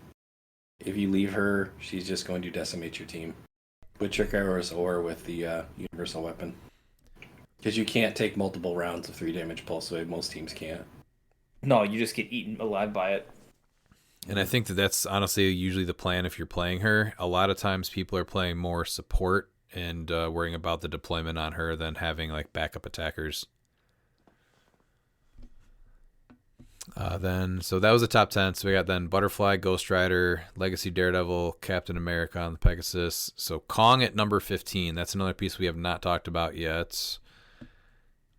Have we? Kong is never going to leave like what I would consider like a meta potential until he rotates, and even then it's just like, oh, he'll just be good in silver. Well, like how much are we? Points, I think the big thing for him though is he's 50 points. There's so many pieces that are 50 or more points being played that it's way easier to take him out now. I know, but you're getting really good bang for your buck. Like I compare him to like Carnage Surfer, is like you can potentially make 2 attacks a turn with him. He's got great tempo with his giant size willpower. He is hard to deal with because he's got a stop click. He reduces pen damage if you're not greater than 50 points. And, I mean, he's also a good body. I mean, he can get rid of terrain with Quake. I mean, he just has a lot of utility. And he also deals with a rollout because he's got Battle Fury his whole dial. So, I mean, that to me is just like, he's really efficient for 50 points. So he's probably not going to see more play, right? Yeah, him with Gaia is wild. I don't think he's going to see more play, but I think you have to be aware of him because he's just a hyper efficient 50-point attacker. Yeah. Well, I think he was about to see a ton of play when Gaia came out, and then the Bloodstone came out. And even though Bloodstone is kind of being underplayed right now, I think that he's still living in fear of the Bloodstone. That's why I don't think. Yeah, like 200-point Kong was becoming a thing with Diana. Yeah, like that's it was becoming a thing. Well, yeah, I mean that makes sense because it's healing, and then you have the herb too, so he could carry that around. I mean, but that's why I think honestly the sweet spot for him now still is 50 points, and it's a great 50 points. How are you dealing with him though? Usually, just you have a piece that's how many teams don't have a piece that's 50 points or more that is doing penetrating damage? I have Cap on my team who just I don't care about your impervious, and then I have at least one other. I have one other character that's more points. So, I think and then I yeah, also have the trigger. he's just in a place where so many teams have easy counters to him that it's just he's not the same piece he was, a year ago.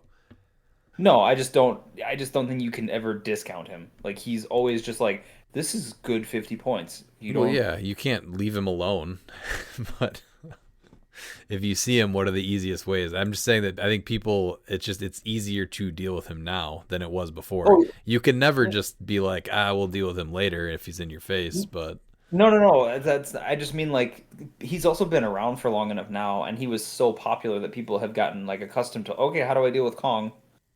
That's also the kind of I think the thing is people are just they've become accustomed to seeing him, so they've like okay, what is my silver bullet? I guess for Kong. what about let's see, so we got 16 is Elsa Bloodstone, Timebreaker. We did not see the Pog Timebreaker come up at all, did we? At any of the 3 events No. that we got? Okay, so he's the 18th. Do we see this guy pick up? I think he'll just stay at where he is. Honestly, I don't really think he's gonna go up or down. I think it's all build. Like if you have the 20, was it 25 points, you can do it. You're getting a prob, and then you get two of the bugs for free. I mean, it's good. It's a good 25 points. Yeah, depends on your build. I mean, 25 points, like I'd be looking at Predicaton and a Timebreaker, but I mean, yeah, the Pog's great to get them. And you can't block it off because it says generate up to. So Yep. even if you block them, you just put it in the closest square possible. Exactly. Yeah, it's not a Yume. And then like that's the other thing about this guy with teams that are trying to sustain juice. Like this is a good start because you're automatically getting two time breakers. So that's a good way to do it because then you can spawn. Was it two more out during that turn? So Well, you can only do one at a time. One per turn. Is that what you mean? oh yeah, sorry, you can only generate one, but still having two to start with and then just getting a third immediately is good. Yeah. And then this one, I'm surprised we're not seeing more of, but this is just crazy support, and this is the Scarlet Witch. So she's your TK for 25 points. Your TK, Outwit, Perplex, and Prob. And then gives Avengers Mystics, and then also teams up with this Cap to give all past pieces Mystics, Yep. which include Timebreakers, by the way. Yeah, and past you're gonna But see it's only the frequently. ones that start on your force. So No, it's not. It says other characters with Avengers have Mystics. I know, but Cap, I'm pretty sure only gives Avengers at like beginning of the Oh, game. yeah, that's how it. Yeah, That's what why. it is. Yeah, because it's team up. Sometimes I card. know what I'm talking about. Yeah, if he's I on a think, theme, friendly characters with the past keyword have Avengers this game. Yeah. I think you see her with copycats all over the place. Oh, honestly. absolutely. Yeah, 2 Outwits, 2 Perplexes, and 2 Probs for, what is that, 40 points? Yeah. Points, yeah. That's Mhm. bonkers. Like, That's all your so support good. right there. Oh, and TK, right? Yep. And DK, Yeah. just not for nothing. Now, where do you rank her as far as having to take her out if you're facing her? Because it's not this game, right? She needs to be on the board to give people mystics. Yeah. Then I would think if your team can't deal with Mystics, like I mean, like reduce pen something, you need to take her out. She's one of your first targets. Then if Pretty you can't, early. Yeah, move but to even Mystics- then, though, it's tough because, like, she's only 25 points, and so, like, it is tough. Like, you No, I just can't ignore the other people. But she's going to be one of your top priorities for sure. But, yeah, it's just so hard where you're like, I have to kill this 25-point piece. Yeah. No, I mean I understand that. I'm just thinking about like you're talking about depending on how like the size of build, right? Giving that many characters mystics, like Oh, for sure. Yeah, no, that's what I'm saying. Yeah, she's in that sweet spot to where, like, she gives everyone mystics, but like, you don't really want to go out of your way to KO her, even if Oh, like yeah. it's middle of your team, because like you're just going to be ignoring everyone else for a follow up. So yeah, she's in a really sweet spot where she, with her point cost and what she brings to the team. It's like Predagiton, like you want to kill him, but it's like, do I really waste it for 20 points? Yeah, and Right. my thought on that is still worth it because the support in this game is big. So And then I know Dan, you mentioned Jennifer Kale earlier. I was really high on her before. Do you think she's playable without a man thing on your team? I prefer her with Man Thing because of like how good that synergy is of protecting her. Because I played her without, and she just gets chewed. Like She's unless got you to have a go, limit. yeah. So she gets eaten right Well, away.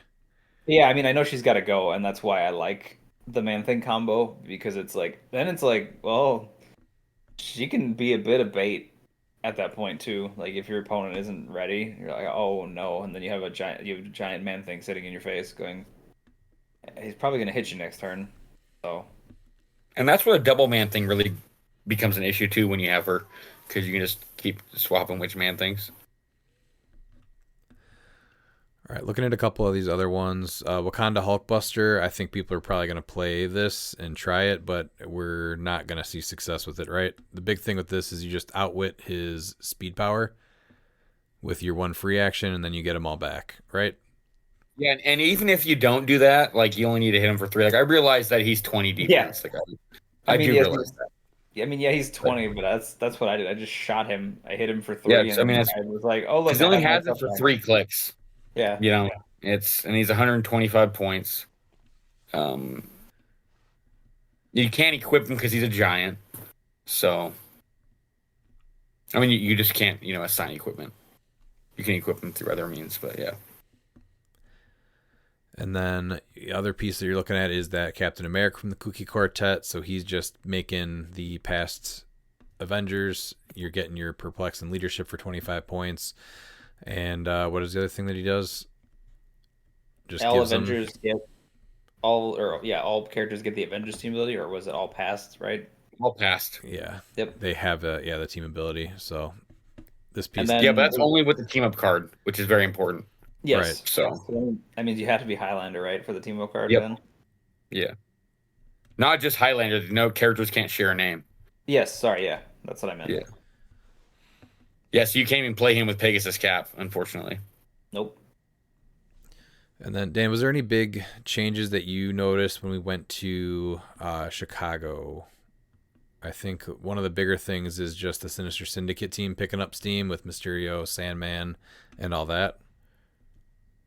Yes, that was the biggest thing that I noticed, which was pretty cool because I mean they're very good, but there was like a handful of different like unique variations, which was nice. It wasn't just the same like cookie cutter thing. We forgot about Smash and Destroy. We'll talk about that one in a second. And then last one is Hawkeye and Hawkeye. Man, that's a piece. Do we see them come back a little bit more? They're just hitting so hard. I mean, they're still so good, right? And now with past, I think honestly that like them in Predagiton, that's so scary. Just like the amount of like that you're just getting full board. Like, it does not matter.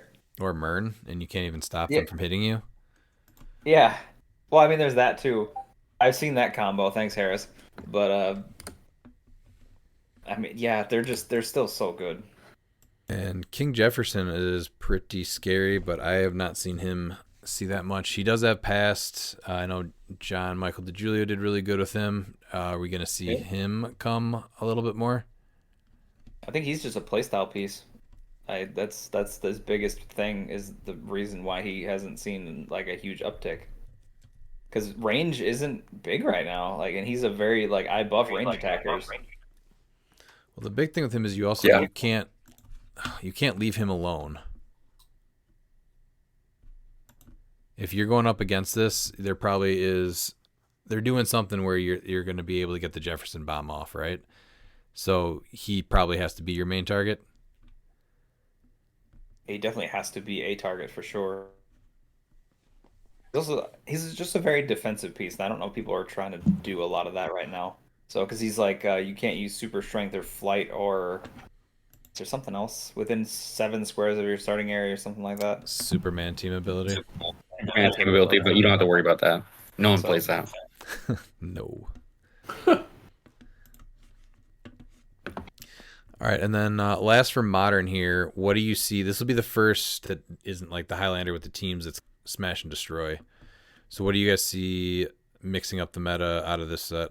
Outside of the obvious, I really think that Primus can disrupt a lot of what's being played right now. And I realize that he's 60 points, but he's never going to be dead weight for your team when you build around it correctly. Because when it says is when it's not your turn, opposing characters can't be placed or generated within 4 squares of a friendly character with the brute keyword. And he is 60. But that placed is going to stop people from being carried, stop people from being TK'd. It's going to stop Spot from placing in his marker. And so you're always going to be able to get use out of that trait. It's not like I'm using it to counter one thing. That's actually pretty good that he's somewhat anti-spot tech. That's wild. I didn't even think about that, to be fair. Yeah. So he's 60 points, sure, but like it's not just 4 squares from him. It's 4 squares from other figures. So like you can use Butterfly to bring in a Brute, and now your Butterfly swarms are going to have Brute keyword, which means that now they can't be placed within 4 of him. So you can get aggressive with the swarms to stop them from TKing, stop them from carrying. Because there's a certain pieces. Wait. No, and go ahead and carry. You can't place figures, so you go ahead and try and carry. So, and it's not within line of fire; it's just within 4. So you can get your setup set up to where you can make sure stop them from being able to TK. By playing aggressive and everything. So I think Primus probably won't see any play, but I wouldn't be surprised if someone does play him just because he's able to really stop what's being prevalent right now with the close attacking with Spot and then the goats. I think honestly D-Cell is a great Butterfly swap in because her attack power works with the mind control, which is amazing. That's exactly why. And then D-Cell now, if they try to hit him with a range attack, it's going to be -2 their attack. But no, D-Cell was exactly what I was thinking with the Brute. Is going to be one of your best. I realize she only has 4 clicks, but like what she does is just insane. Yeah, that attack power is really good. Oh, you have a max speed value of 3. Good luck getting here. Yeah. And then, she's making the Brute Butterfly swarms to work with Primus. So, I don't know exactly what the team is. I haven't built a team. I've just been theory, it's in my spreadsheet of ideas. And so, I just think that Primus is something to... Do you think Brute is... Pretty much, I mean, do you think Brute's a viable keyword now? Full theme Brute? Probably not, but off theme, yes. Mostly Brute? No, 100%. I think Brute is, yeah.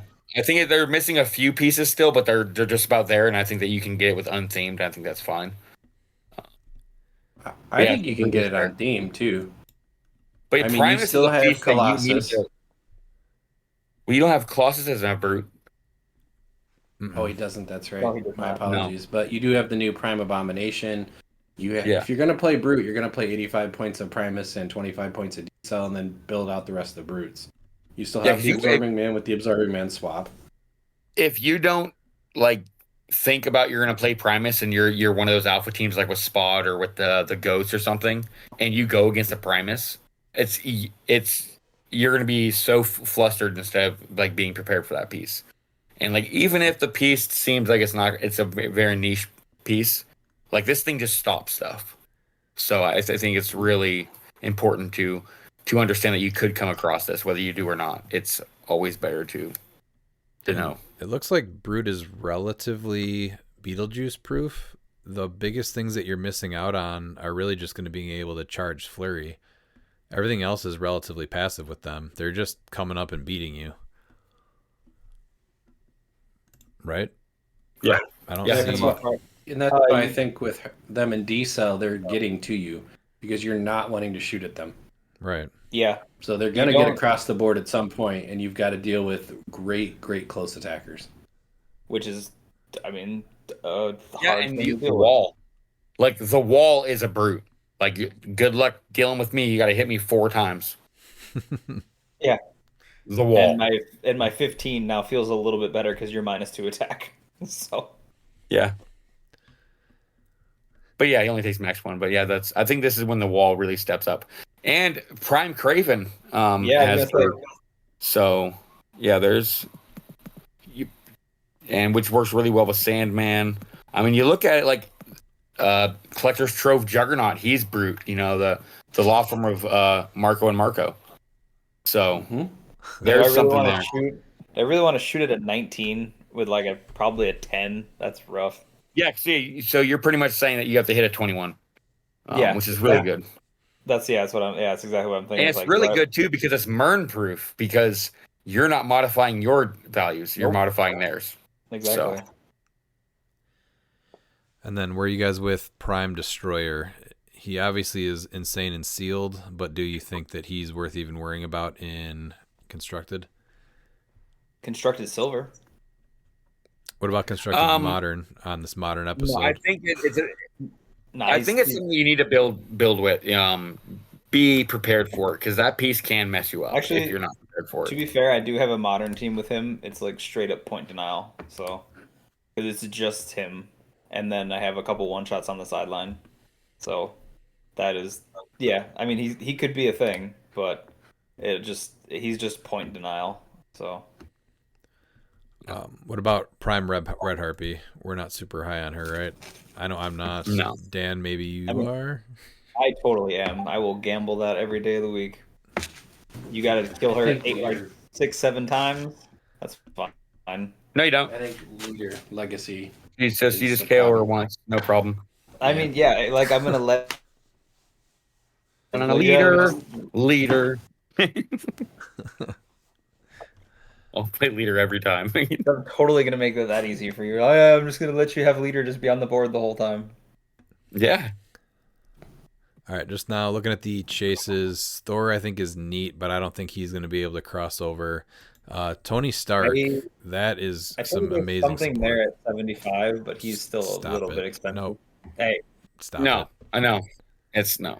There's, gives out there's better ice 50 drink. point That is Thors. huge. Yeah, there's way better 50 point Thors. I would rather save 25 points and play the starter Thor at 50. Yep.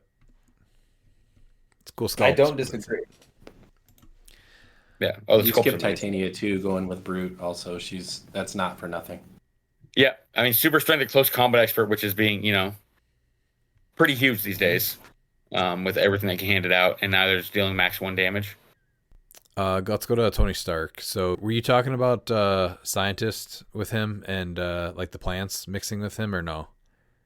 Yeah, because he will actually help Ivy because now he's going to give Ivy impervious. Or Man Thing. Ugh, Man Thing with Impervious too. Oh, that was the other Yeah. thing, yeah. And then Man Thing now has a minimum range of 4. I just don't like the Impervious because, like, oh, he reduces pen from Invincible and he can just reduce it Yeah. to potentially 0. That's wild. Yeah, but him helping Ivy is just huge because now she has a reducer, so now her 4 clicks, it's going to be a little bit harder to hit her, KO her. So And she's got I Force think you'll Blast, see him on right? collector builds. yeah. Then she'll have Force Blast too. So yeah, that's even better when you're attacking through the plants. Hulk, I don't think he's going to make anything really, right? For 150 points. He's fun. Sadly, no. He's fun. No. He's durable, but yeah, I don't think he's gonna make constructed. He's just too many points. Is there time to make a insane Captain America team? I think so. I'm not talking tonight. I mean, like in general before the event. Yeah, Yeah, absolutely. He's bonkers. Like, he's so good for 65 points, and he's basically either 55 points or 45 points with his free equipment. So where do you think he thrives then? On what type of team? I would just go like the Colosseum. The kill box. Just him alone in the Colosseum is rough. Like, you're like, okay, come hit me. Otherwise, you're -2. I mean, put him with Spot, and so now you're just getting a ridiculous amount of attacks, hypersonic speed. You're gonna be getting because you can place him with Spot, so you can make sure that you're gonna be able to do closest free. So you'll be able to do 4 attacks with Cap, and then 3 attacks with Spot. So you're And talking so you're about also gonna be able to dropping him bring in up there. multiple figures. Yeah, you can just drop off a kill box and just completely destroy it like a tent pole. Because I think that's where the strongest version of that team is going to be. I think there's things you can do in Warrior with him. Yeah, Do a I mean, Wakanda set still. yeah, he's just a good slot in on Warrior too. So I don't really think he's got a bad like place wherever you're going. He offers like such good utility for 65 points. Plus, he's just an amazing attacker, and he spawns one of the best, I'd say, like bystanders in the game. Yeah, and he's actually a really good anti-plant tech too. Yeah. So yeah, Ivy's now going to be like a 10 attack no matter what, or at least an 11, and then she'll only be doing 1 damage, even with the trick arrows. It's still, -2 damage. And that's before reducers even. That's the- So yeah, she has a chance to not do anything. Exactly. Yep. She's a 8 attack, so even with her perplex, she'll be a 9. Ooh. Yeah, I'm thinking about just replacing her attack, because usually when you're teaming her up, you usually replace it with a 12. No, I know. I'm just thinking like what you were doing. She's by herself. Yeah, she's a 9. Like you're done. I need a 9 on a 20. Okay, let's go. No, not even worth it. And I mean, yeah, against or it's also anti. I mean, if they pick up Steam lanterns because you blow up all their graves too. So. Oh, and then they did do the errata on this where you can't kill your own characters for 10 points now, which is great. Good change, because that was stupid. Yeah. And then, so Magneto, really fun, cool piece. I don't think this Magneto is going to really be crossing anything, right? No, he's too many. No, because the Brotherhood of Mutants is not quite there. Even I mean, with technically, I guess you can Colossus. use TK. Yeah, it's just Colossus. I guess Colossus and Juggernaut, like potentially, maybe, I guess. Mhm. But you can also use that free TK to get through a terrain marker. I mean, putting on Ruler is not bad at all. But yeah, you want to play him at 100, but I just don't think it's there yet till post rotation. Right. Then Chase Juggernaut, he just does not do enough damage. No. He won't be anywhere. No, he doesn't heal. There's Like, way you can't better. heal him. Yeah. So now it's just like, it's that. There's 2 I mean, better you- juggernauts. You Yeah, get him which off is that fun to special say. speed power, like, he's useless. You're like, all right, I guess it's going to be point denial, whatever. I'm going to kill the rest of your team. You have Right. Flurry. He'll get out actioned in modern. You'll be able Yeah. to get through him. Real quick. Then we have Freya. So Freya, this I think is one of the more competitive pieces in the set, I think. Oh, Yeah. she's amazing. She's Politician really must play. sets her up. She's a must play on Asgardian. Yeah, she's on my team. That was an easy swap in for what she does. Yeah, so multiple you're probs getting- on Asgardian. You get the free trickers if you want those, and then she's also got Ruler and Mystical here. Yep. And then she's hard to put down permanently. You can choose if they're going to continuously score her, because how does she score? So she's 15, 15, and then 50? Yes, so you'd get 80 total if you kill her 3 times. Yeah. So you kind of got to sink it in. But on top of that, you're also getting her. Don't discount her her storyline markers, which Lost Gods gives you +1 attack, Ragnarok gives you +1 defense, and then War of the Realms is characters within 4 have safeguard, opposing perplex, and opposing prob. So like those 3 markers are huge. You're talking about a whole team getting +1 attack just for being within 4 squares of a blocking terrain marker is amazing, or +1 defense. So Trick arrows or armor? trick arrows. Depending on the team, trick arrows. But if someone else easily gets them and a better with them, then she's, I think, the armor. Captain Marvel, that's not going to be on anyone's team in competitive, right? Pete will play it. She needed that last stop click on her last click to actually get the meteor barrage thing off on her low line, but that's just unfortunately how it goes. There's better Captain Marvels to play. Like the Hellfire Gal. What about Spirit of Vengeance Red Hulk for Legacy? Oh, he's amazing. I love this piece so much.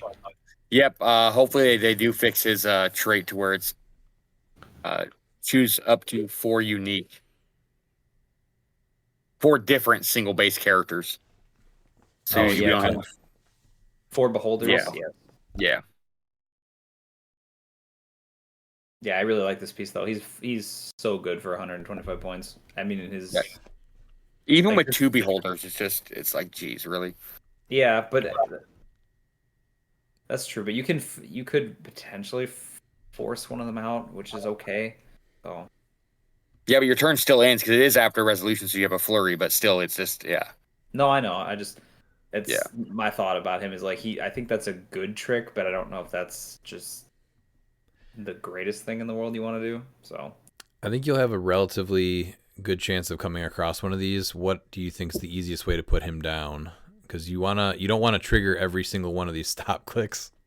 So Nth really, metal. yeah, I think you have to nth metal, right? Trick arrows. Yeah. Yeah, you have to. No, it's still gonna go. It says when this click is revealed. Revealed, yeah. You still generate that, so it's still Yeah, you're gonna. still gonna But if he's generate all off the four. map, you still can't. There's no place to generate them. So you have to basically get If you're him able to from fill- yeah. 6 to 11. So if you have to, Yes, you have to deal 2 damage and then 1, 2, 3, 4, 5 penetrating. straight through. So 'Cause you what, want- Green Man? yeah. So Green Man's an option if you have him, which more people should. Yeah, because Yeah, you want to so hit for it's- 2 pen because you don't want one of those to trigger, and then you want to hit for 5 pen. Yep. Or a There's a flurry, or yeah, so find some way to, because he's got power cosmic too, so you have to nth metal him, or Exactly. um, So then you and Well, then yeah, you still, so if you have flurry, you can carry Green Man. Like there is that. mhm. And then Pegasus cap is defense powers, not stop clicks, right? So No, correct. this guy would get his stop clicks. So oh yeah. yeah, nth metal is probably your best option on him. There's definitely going to be some of these ones. What about the last one here, Green Scar? Miles, I think you're pretty high up on him, right? Yeah, I think that he's going to see play. If you play against him, have an open map. Have Monster Island on that because there's no blocking in it for him to get those bonuses, and he needs those. You've played him, Yeah. right? Yeah. Oh, yeah. Yeah. Getting him 13 for 8 3 times is insane. Mm-hmm. But that's ideal, right? Like I feel like that's still tougher to set up than it's not. I just don't think it's point click as far as like setup. No, it's not. No, it does take some setup, for sure. But like if you're able to keep them, alive, because those, you do want to be careful, like dealing damage, because like if you can only deal some damage to him, like you're not in a good spot. Like he's gonna be, if you deal 3 damage to him, 3 pen, he's gonna be able to reduce pen. He's gonna have impervious and combat reflexes, and so he'll be a 19 defense from close or range. So you want to at least do 4 damage to him to get him off that speed power. And the hard part about that is that it works with web swinging. So when he would be hit, you're like, hey, guess, all right, well we're going to place him over here behind a wall because it's a place 2 squares away. So, yeah, but he's not like a point and click piece. He's for sure. It's definitely a lot of setup, but He's relatively if hard you to can find, get I it think, going, too, right? Actually, I have a couple coming to me. Strangely, I mean, who knew about that? You gonna skip Legacy Jugs? I think I Wonder like Man? him. I don't know if we see that built out yet, though. Do you? I think there's utility with Cathan. I think there's utility with Bucky's arm. I don't see why he Yeah. doesn't slot on to any mystical build. So He's 80 I would points. say Yeah, 19. you can pump him up a lot. We put a really good team together for Ali, and he did pretty well with them, with really no practice.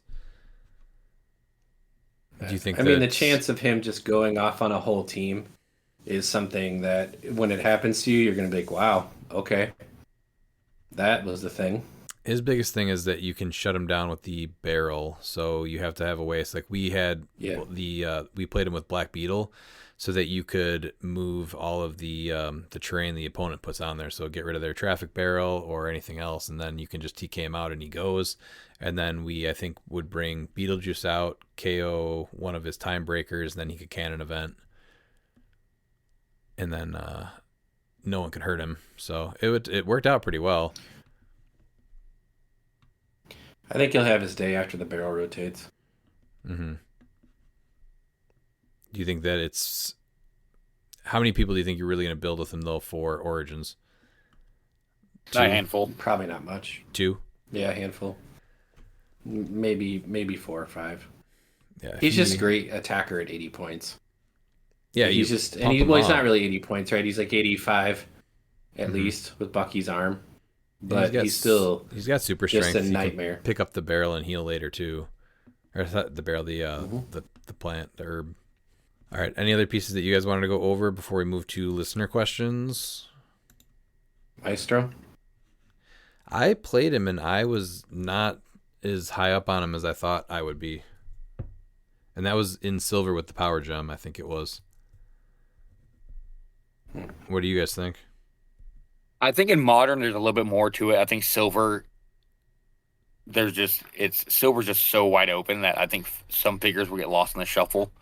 But you're going to close it down, putting him in modern on small maps only. I mean, he's phasing, and then when he uses it after resolutions, he may make an attack.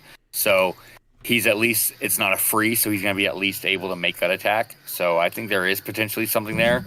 But it's just so hard. Like, I think that Juggernaut almost makes him obsolete, realistically. Mm-hmm. Yeah, I thought he'd be a little bit neater, but he just he didn't really do what I thought he would. I don't know if it was maybe just a bad day for him and the rolls, but I just was not as happy as I thought I was going to be with him. Yeah, because he's almost like, realistically like the collector trove Juggernaut. Yeah. I mean, when you think about it, it's like full movement charge. Right. So. And I'd rather play that, I think, right? Yeah. Yeah, for 10 more points, yeah. And then you're pinging people after. Mm-hmm. Trying to find my build that I had here. So yeah, I had Maestro at the power gem, so I had him at 80 points, and I just was not as impressed as I thought I was going to be. Teleporting across. Not the longsword for free. It was on somebody else. This was our chase booster event. I got you. But that's not bad. Yeah, He may be another one that people come back to post barrel also. For sure. Yeah, he's just a good 70 points, so I don't see why he isn't at least looked at. All right. Anything else before we go to listener questions? I think we covered the bulk of it. I mean, there's always like the niche stuff that you're not ready for, but that's just what you're gonna get that way. So. All right, let's go to listener questions. Your ass better call somebody! This is from Ash Roman Saul. Who do you guys think is the best competitive tentpole figure in Modern, and which do you think will have the most representation at Origins 2025? Tentpole, I think Ultra Chase Collector, right? I don't think he's the play anymore, but as far as what I would consider a tentpole, I think Collector has the most representation at Worlds this year, or will. Oh, yeah. Yeah, absolutely. I don't think there's another tentpole that you can even put like as best competitive. Like he's won events, he's won he got top 4 champion clicks, he won Adepticon. And then obviously the 3v3, he was one of those 3 teams. I think it's Ultra Chase Collector. I think we're actually at a point right now where there's more one-man armies than tentpoles, right? Yeah. That are viable. Yeah. Dan, do you have a different answer than Collector for the tentpole that'll have the most representation? No, I mean I have my bias, but it's Collector's been like proven as a winning piece, and it's not just any like one specific build, so that's a good thing. So that's 4 across the board for Collector. Then we have Wes Robertson. Does everyone in the sweatshop wear deodorant? I know I do. I think we're just 4 super clean, not smelly guys, though. Yeah, maybe a nerd. I want to be the best smelling nerd in the room. Deodorant's actually required by the laws of the sweatshop, so. It's true. Yeah, it's just like it's required in Magic the Gathering, it's required in the sweatshop. All right, so number 2, Bike, Glider, Destroyer, or No for Aqua Miles, Scuba Pete, Hollywood Miles, Rebgorn, and War of the Realms 062 Spider-Man. So this is one that I went through everything. So Bike, I'm going to go Aqua Miles and Hollywood Miles. I think all Miles from Mileverse would ride a bike. Glider, I put on Scuba Pete. I could see Scuba Pete on a glider. Just needs some kind of pumpkin bombs or something stupid to throw. And then Destroyer armor on Rebgorn. I think if Rebgorn isn't stealing fear now, just wait until he's got some Asgardian armor. And nothing for War of the Realms 062 Spider-Man. I hate him and he deserves nothing. But if Hell Cycle is an option, Hell Cycle, perplex down his defense, and send him across the map. Yeah, I had the exact same thing. Yeah, it was. Yep, that's literally the exact same thing. Do you want to go through all yours though, Miles? Yeah, so Aqua Miles and Hollywood Miles get the bike. It's gonna be the motorcycle because they love hanging and banging in the Miles verse. Yeah, Scuba Pete's gonna get the glider because pumpkin bombs. Despite he's also one of the only swimmers that can also fly, and then destroyer armor was built for Rebgorn. He's one of the few people or creatures that could survive without losing their mind inside the armor. And then no, Spider-Man, he gets nothing. Good day to you, sir. Aqua Miles can get a bike. Scuba Pete, I do like with the glider. Hollywood Miles, though, I also like with the glider because that's just how I imagine him showing up is on some kind of. If he's not on a bike, he's doing something that's also very not overtly dramatic. So yeah, I'll say Rebgorn gets the armor. That's kind of fitting as much as it's is he worthy? Maybe not, but that's fine. And the good old Spidey, as much as I like the keywords that you're associated with, nah. So Rebgorn may not be worthy, but he's also not worthy of Mjolnir, but he can still pick it up because that's how strong he is. That's fair. That's canon. I would go Aqua Miles with the bike. I would go Scuba Pete. I like the glider. Scuba Pete might think he can get in the armor, but let's be honest, he's better on a glider. Hollywood Miles, definitely a bike. Rebgorn, obviously the armor. There's nothing scarier than a giant Rebgorn with +2 defense. And an extra reducer. And then War of the Realms Spider-Man gets Hell Cycle on Mystics across the board, and hopefully you die. At least he's trying to take something with him. I mean, I do like giving him Mystics and sending him out there because that means that he'll just be able to die. Like a fire rocket. All right, and then number 3. Thank you, Dan, for volunteering to help judge at Red, White, and cliX. Now, Dan, have you officially agreed, or is Wes agreeing for you here? No, I've officially agreed. It's knowing Barnstable's the head judge that makes that decision a lot easier. So, all right. Is Wes going to give you $15 so you can pay back Kenny? No, this was a volunteer only thing, so I won't be getting paid. So Kenny can stuff it for the $15. Whoa. Oh. I think we need an arm wrestling match at Worlds for Kenny. Dan, do you want to throw out a challenge? That's Aqua Miles' thing. I'm not trying to copycat.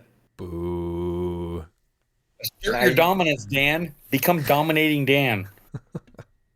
Spike your hair. Isn't Grow a mustache. Kenny still owned a rock bottom at some point? Oh yeah, in the pool. That'll be at Worlds.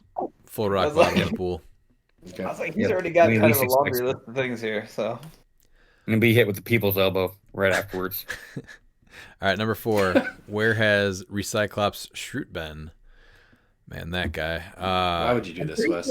I'm pretty sure Rebgorn buried him out back somewhere. I'm pretty sure after he dismantled him into about 1 million pieces. Every Recyclops Shruteless week is a good week. Is this Wes admitting that he is Recyclops Shrute? Wes? Ooh. Wes? Every time Wes tries to get back in our good graces, there's a question like that. It's very true. And you're like, what is going on over there? All right. If Like a Fire Rocket was put into the game, would it be a one-shot effect, a clixable figure, or an equipment like a bike or a glider, and what would it do? Wes, this might be your greatest question ever. Let's see. I think it really could be any of those things, but I think it probably thrives as a one-shot. I was gonna say I really like the one-shot idea actually. It just you just activate it and it deals 5 damage to anyone, but you have to say Like a Fire Rocket when you play it, or it has no effect. See, I was assuming that you would have a friendly character that has improved targeting, blocking, improved movement, everything, and then you just go into a straight line and then make an attack against everyone whose square you went through. You get a speed of 16. Yeah, Speed of 16. full map. What was the old thing? Was that it wasn't charge at the vehicles? What was it? Ram. So like that. Ram. Ram. Yeah. Yeah. I'm good with that. I would be fine with an equipment too, of like a fire rocket, but it's a once per game effect of Ram. There's a lot of But options you know, there. Wes, I want to say, after I criticized you for your last question, you just come back and you totally redeem yourself for the next one. Nice job, young man. All right, going to Charles Constant. Really liked the Bike or No Bike episode, but it was disappointing to not hear from Tooth Gnasher and Tooth Grinder. Are they still alive? Thanks, Charles. I think it was a success, so we'll probably have to revisit it again in the future. But nobody mentioned the ghosts last week, so they kind of minded their own business. But now that you've summoned them,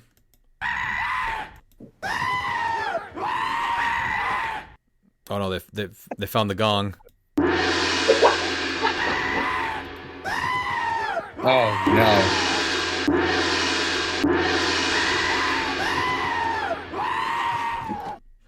I blame you, Charles.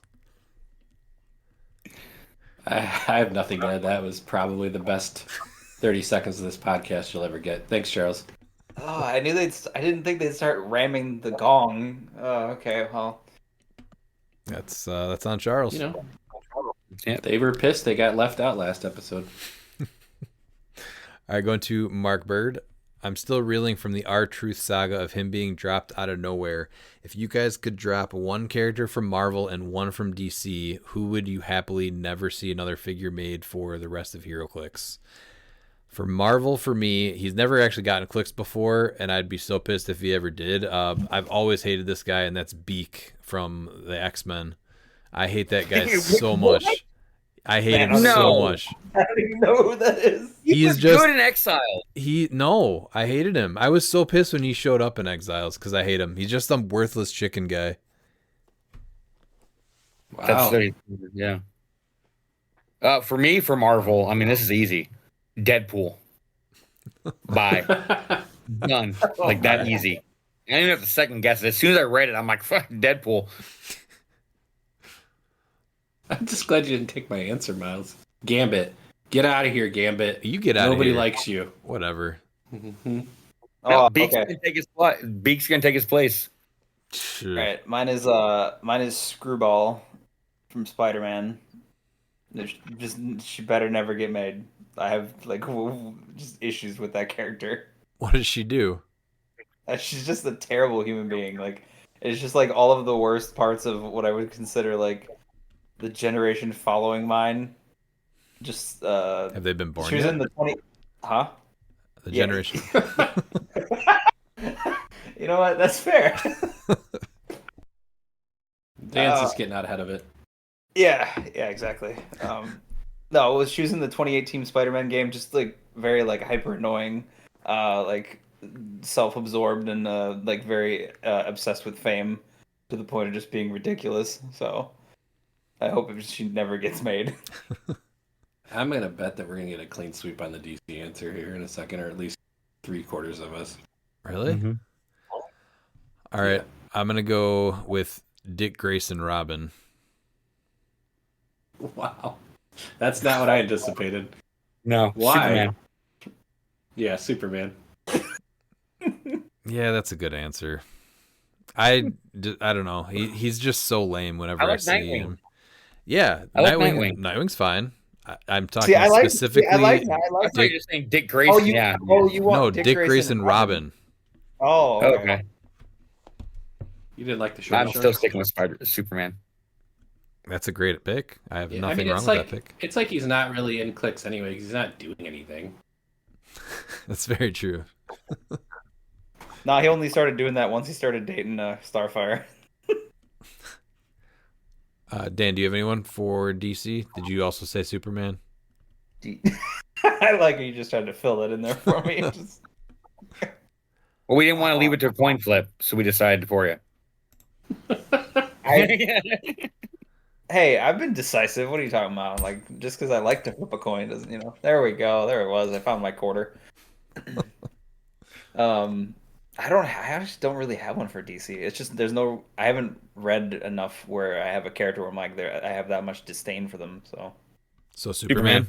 by default. Nah, well, maybe. Yeah. 3 Supermans and one Dan. Dick Grayson, Robin, and Superman is a very close second. Just randomly, just Dick Grayson. And going back to the first part of the question, R-Truth was a treasure. I will miss him a lot. Just a great, great personality. Yeah, they And came a out of really nowhere. good wrestler, honestly. Yeah. He was one of those people you thought would be a lifer. Mm-hmm. And then Times they are changing over in the WWE. his second question: am I the only one that misses the paid map bonuses like Latveria? The only thing I didn't like about them is that there was just never enough of them, so they kind of were easily forgettable. And when it's something that should have seen a lot more play, I think it's something that we should see come back. And especially now with the changes to like picking map or side and all that, I think it adds another aspect of picking a map or going first, because it'll mess with that as well. Oh yeah, because I do use the Wakanda map bonus almost all the time. Wasn't most of them like out during the pandemic? So like that's probably another reason why we didn't see a lot of play from them. It was like that or right before because it was like Earth X had a couple of them, and the Fantastic Four like box set had the map with the map bonus, and I think those were mostly right around that time period. Yeah. Yeah, you had the trains run on time. You had Latveria. You had the spirits from Wakanda. I love the map bonuses. I would love to see them come back. Yeah, they were a nice it was nice that it was another paid game element that was actually part of it was the map itself, so that was great.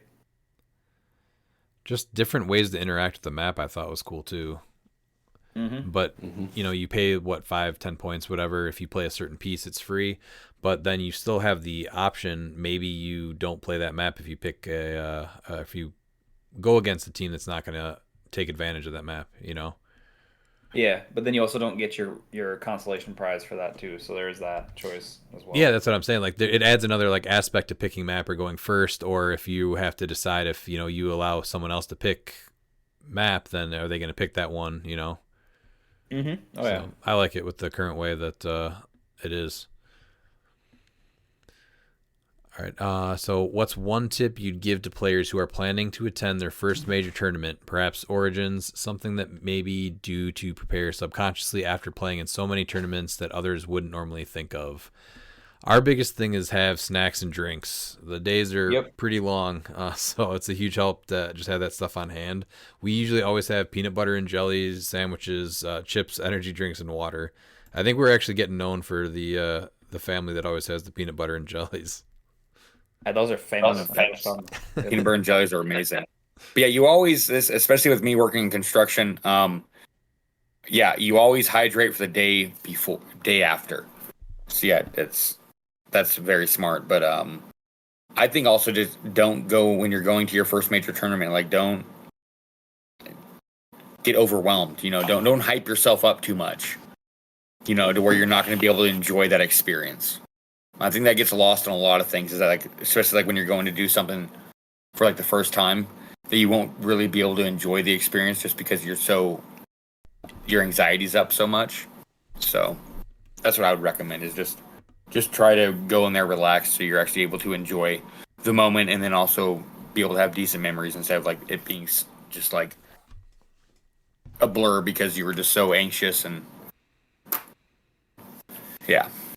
That's actually pretty good advice, and that reminds me a ton of the first event that I went to, which actually was Origins in 2019, and I had just no idea where to start with. I think we did Team Sealed and we did BRs, and that was it, just because we had no grasp on modern competitive or anything, and it was a pretty, I don't know, overwhelming experience.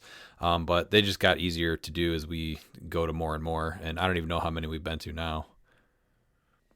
Utilize your resources like HC units, podcasts, and stuff like that to kind of know what to expect.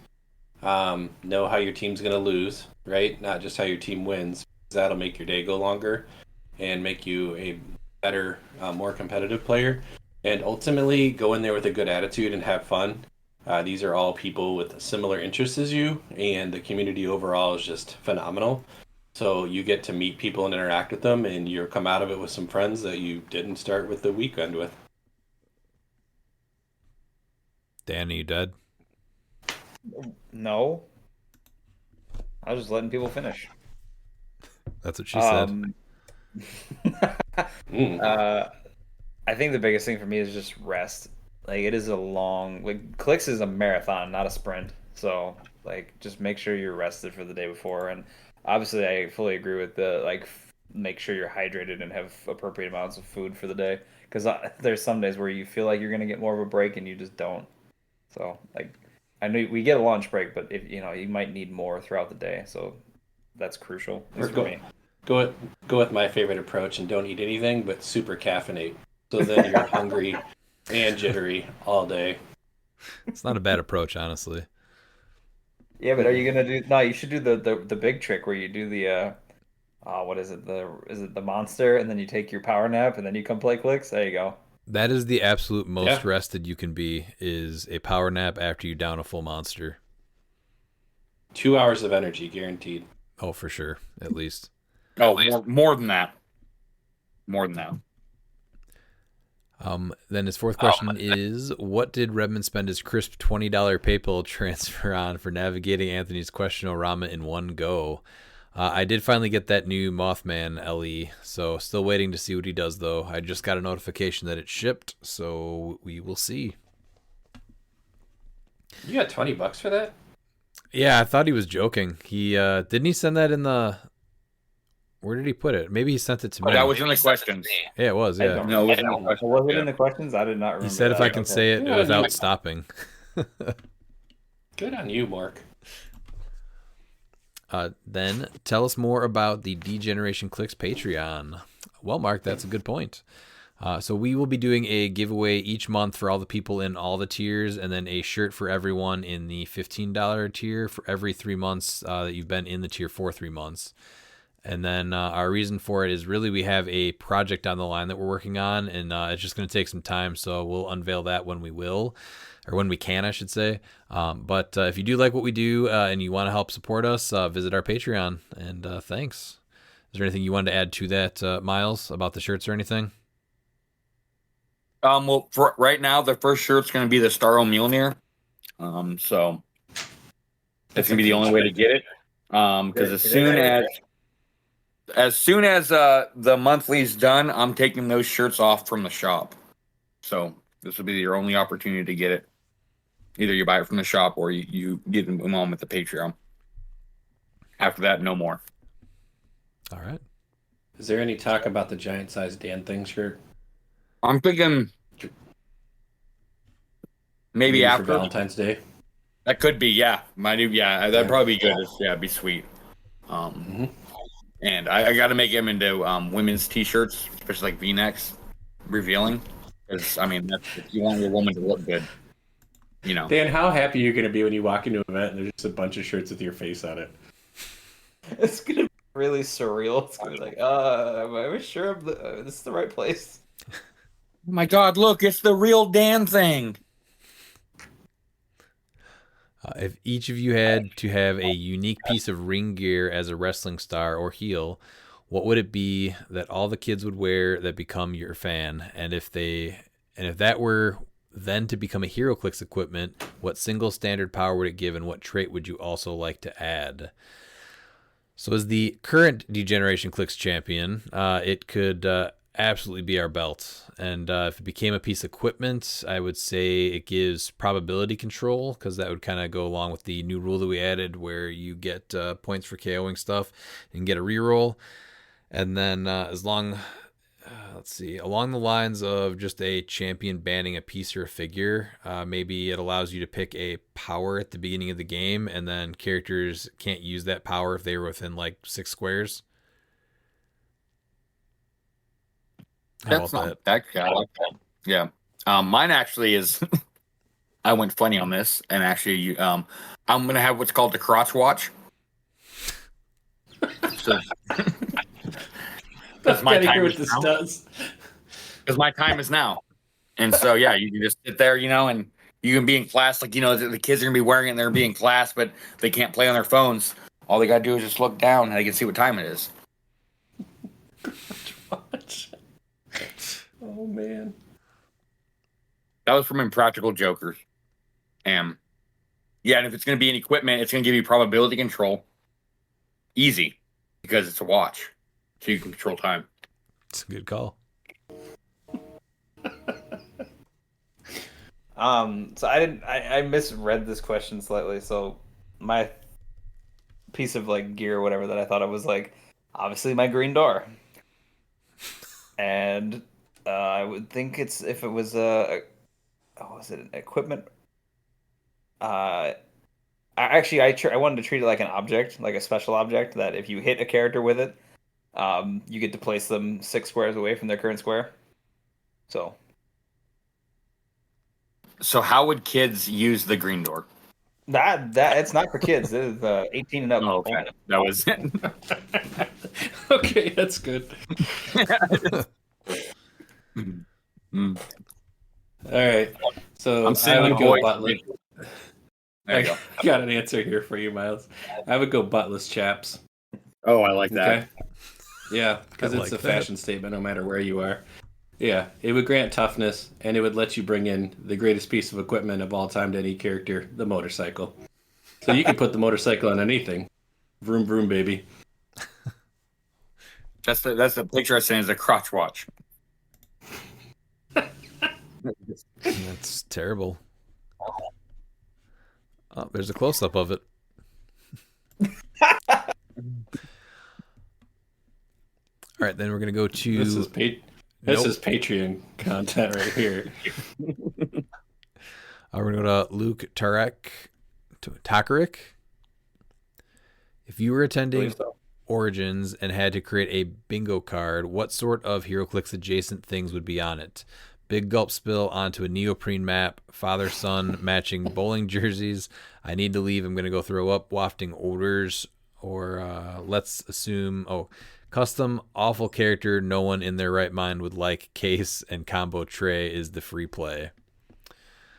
I would say one of them needs to be just somebody drops their entire tray and it spills all over the floor would be one. That's very accurate. That'll definitely happen. And then someone's gonna spill a big gulp on your neoprene. That better not happen. Oh, I'm very I was gonna say, protective then of them. I was gonna say then the shirt goes on and somebody dies, like the mop lady. Definitely someone with bad odor. Like that has to be there for sure. And we'll call it the vile. I don't know, vile something. We'll call it that. Very original. Where you just yeah, no, because you just have those people they sit in their seat and they get up and like you just smell and you're like, oh my god, Jesus, really? You know, that's gonna be there. Just like that. And the first It's thing that comes out of my exactly mouth like is that. You know, you're going to a BR table that was just played at, and you sit in the wrong chair,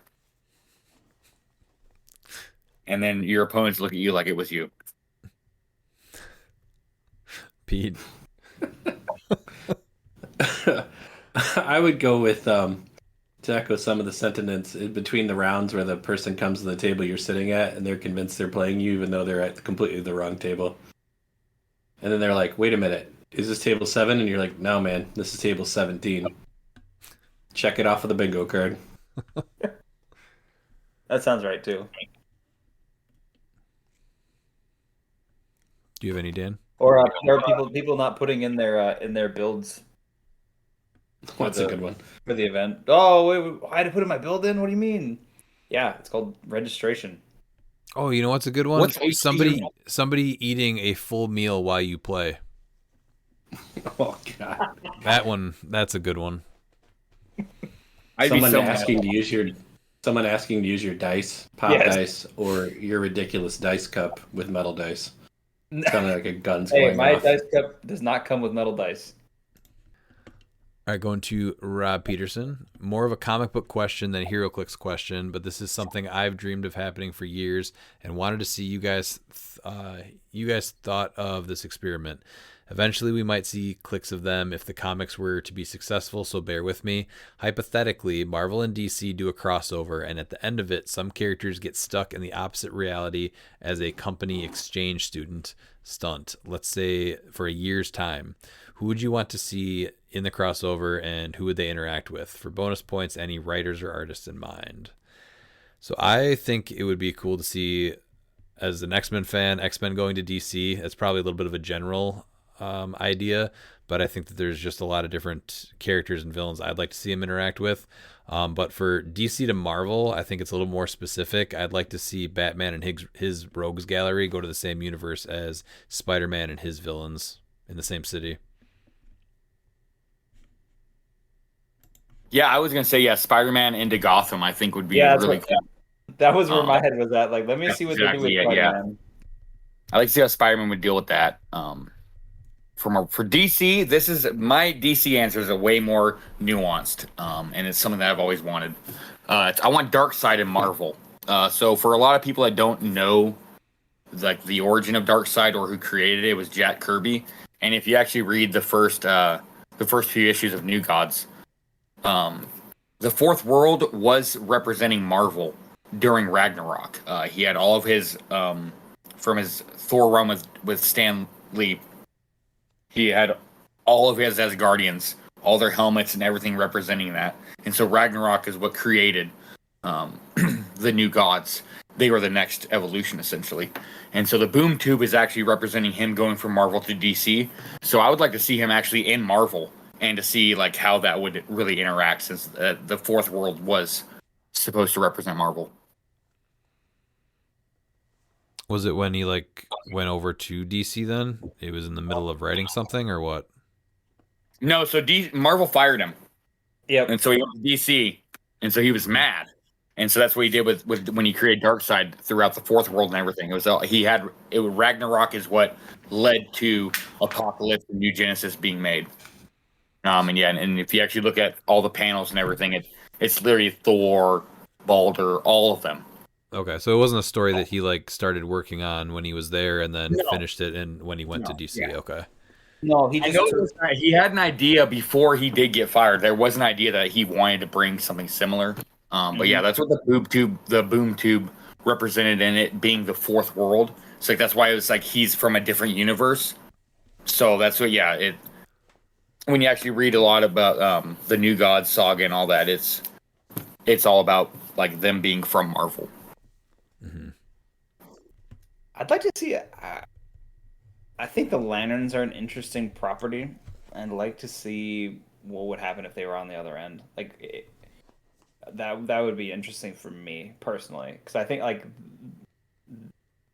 they're an interesting concept. So I'd like to see what Marvel would do with them. Yeah, and Marvel has failed trying to make something similar. So yeah, the Lanterns, you just can't get better than them. Yeah, because what did they make that was supposed to be similar? Nova Corps. Yeah, they bombed. Yeah, so Nova Corps just wasn't it. Yeah. Oh, and then writers. I forgot to mention writers. So we're gonna get Charles Soule probably to. I think that he'd do a really good job writing. Probably Darkseid. Jonathan Hickman obviously would kill it too. And then in DC for Spider-Man and Batman, that's tough. Tom King. Let's let Tom King give that a go. That's a good choice. Hey Pete, who's writing the current Ultimate Universe stuff right now? Is that Hickman? Hickman, yeah. I was gonna say, if I was gonna shift some people over, I would send Donny Cates and Hickman over to DC and see what they cook with it. That would be really interesting. Yeah, I agree with that. Hickman would be great in DC's universe, especially on like a long base storyline. Yeah. As far as the characters, you guys kind of hit a little bit on Spider-Man would be one. I think the Lanterns are a great idea too, but I'm going to try to pick something different. So from Marvel, I would like to see one of their iconic characters go and become a part of the DC universe, like Captain America, for the year, just to see his different version of how he would be treated in DC, because he is the quintessential hero in Marvel Comics, right? Mm-hmm. So him, from the DC side over to Marvel, and the Lanterns are a really good choice. That's actually what I was going to say. But I think I would probably go with the JSA, the classic JSA. Out of time, out of their universe. It would just be great story writing. And I like Hickman. Hickman, I'll read anything written by Hickman probably 2 to 3 times. I think he would handle both of those duties amazingly. Have Would read you it? finally connect the buried alien storyline from the 90s on Quasar? You could. You absolutely could. I think the other thing You I'd could. want You could do a lot of really unique things that like kind of just got hung out in the wind. I mean, Yeah. the other things too are like kind of some of the more obscure characters, like Alpha Flight would be wildly fun in DC, like classic Alpha Flight. I think Does X-Men was a DC have great Canada? property. I guess I'm the other assuming. thing, the other thing I want switched over would be Justice League Dark. I know they're not necessarily like always a confirmed like team. That's why I went with the Lanterns. But Oh, them and Midnight Suns would be so awesome. that was I was like that could be cool. Mm-hmm. Miles, Yeah, this is a great question, Rob. Miles, did you just ask if DC like recognizes Canada as like an existence? Well, yeah, because they have Gotham City, Metropolis. Like, is it called Canada? Yeah, You know? yeah. Is it called something else? Yeah. Okay. Just checking. That's actually not. No, a I was bad- just asking, like, is it called Canada or like or do they have like a different name? Because like Star City is like San Francisco, so it's they have different names. So like Canada would be, I don't know. I don't even know what you'd call Canada. Canada. But totally on topic of Canada, as I was driving to work, the radio station said that coming up is the most American radio show hosted by Dan Canada. And I laughed really hard. I thought that was funny. All right. We're going to go to John Michael DiGiulio.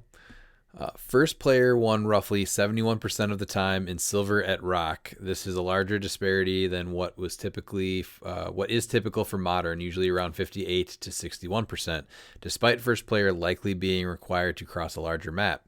Is this further validation for the necessity of the traffic barrel? Is it simply that an extra costed action makes an alpha strike that much more potent? Cheers, fellas. So there was actually way more small maps played during H4H during the silver event than I think anyone was expecting, and I think that may have something to do with it, because with the potency that silver brings, as well as the 400 points, you get the extra actions and stuff, like just with the point cost. I think that had just as much to do with it as, let alone, just like what silver is. So, Yeah, silver just has so many moving parts that it's especially when small maps are being used more than usual. But yeah, silver is its own animal that can just it's hard to like compare it to modern in that essence, just because you have so many figure combos that shouldn't exist, but they do because of the interactions with certain figures in silver. yeah, I mean, the bunker reigns supreme as like the most played map. So that's a 2x2. So I don't like, for me it's really wild, because I was expecting like Hedge Maze, King's Tomb. I think King's Tomb was still pretty high up there. Even like, I know like Redmond, like Glen Grove Cemetery, but I was expecting like things like that, or just the big maps to really like see the board, and I was really surprised at how many I didn't see. So I think the trap barrel is good, or at least something like it, or whether you can use terrain to try to slow people down, or whatever it is that's as like a deterrent in order to make it more difficult for them to like get the alpha off. But yeah, I don't necessarily think it's just like, oh, the traffic barrel like has to be there.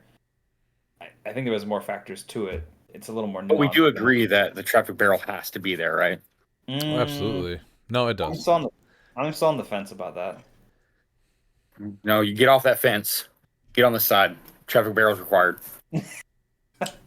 Flip a coin. Yeah, Dan, when it comes to the traffic barrel, It was Tails. Yep, and tails means traffic barrel. yep, That's why it starts with a T. you got it. Strangely, so does heads. Yeah. I think so. We had a good example of this probably on Monday, because we were playing silver and there was mostly people playing smaller maps. And when you put the silver pieces on the smaller maps, they just have better board control a lot of times. Mhm. That was at least my experience playing. I did play somebody that did play a larger map, and he was playing a lot more modern pieces, and they just have a harder time deploying. because their range is not the same. Because back when bigger maps were a lot more prevalent, TK was it was different. It was 2 extra squares, right? It was mostly 6. Yeah, Or am I and you could, misremembering that? No, you're right. yeah, it was 6 squares. Yeah. So, I think I don't like. I have mixed feelings on the traffic barrel. I think it's an important piece. So I think you have to have things that affect improvement somewhere in the game. I And think in that's silver, where that I even becomes sit. more obvious. Yeah, that's Yeah. where I sit. It's not just like, oh, I think need more things like it need to exist in, like, whether it's a figure or something like that. I think those types of things need to exist because you need to be able to strategize to be able to play defensive. The Alpha Strike thing is really my number one reason on the traffic barrel. So and it was made right when there was big maps. So the reach on it's pretty big with the 4x4. I think maybe if it was like a 2 2x2? square, yeah, I think that would be fine also. But there needs to be something that stops improved movement. There has to be. But as far as I like guess like I Huh? don't miss the stop signs as much. Like at least this, it's like, okay, it's 5 points, you can crush it easily, and then it's just gone. Or you can do like what Ollie did and play a figure that's like, oh, I'm gonna take that and I'm gonna put it on my side, and then I can crush it. So, uh, I like that versus something that you just have in the pocket and can basically just pull it out at any point and be like, nope. And the fact that it made barrier on top of that was also rough that because that then it was just was big. so. As far as like the percentage, though, I think that a big part of it is the small maps. A lot of players only packed small maps, and so if you win initiative and you look at the player's build sheet and they only have small maps, then it's very easy to say that I'll just be first player, and then you can just go right across the map and get them. If you're playing silver, you have to have at least one large map on your build, at least. And the thing is too is you don't necessarily have to be able to alpha on that map. You just have to understand like how to maneuver on it. Like if you can still protect yourself and then it limits them and you can then still get the first hit off, that's big. It's not necessarily, oh, I have to be able to full alpha on this map and get back. Like that's I don't think that's honestly plausible without completely selling out. A lot of times it's just making sure that you don't get alpha. No, I know, but that's what I mean. I think people overthink it about like, oh, I need to be able to like do my whole strategy on this map too, and I don't think that's the case. All right, going to Ryan Bookwood's question. Any updates on the Golden Bookwoods? Should I get my suit and tie that I don't own ready? This disaster seems like it's best in Miles' hands, so I'm gonna hand it off. It's going. We need a tuxedo T-shirt for you. I do have 10 Golden Bookwoods coming, so we're going to be having 10 awards.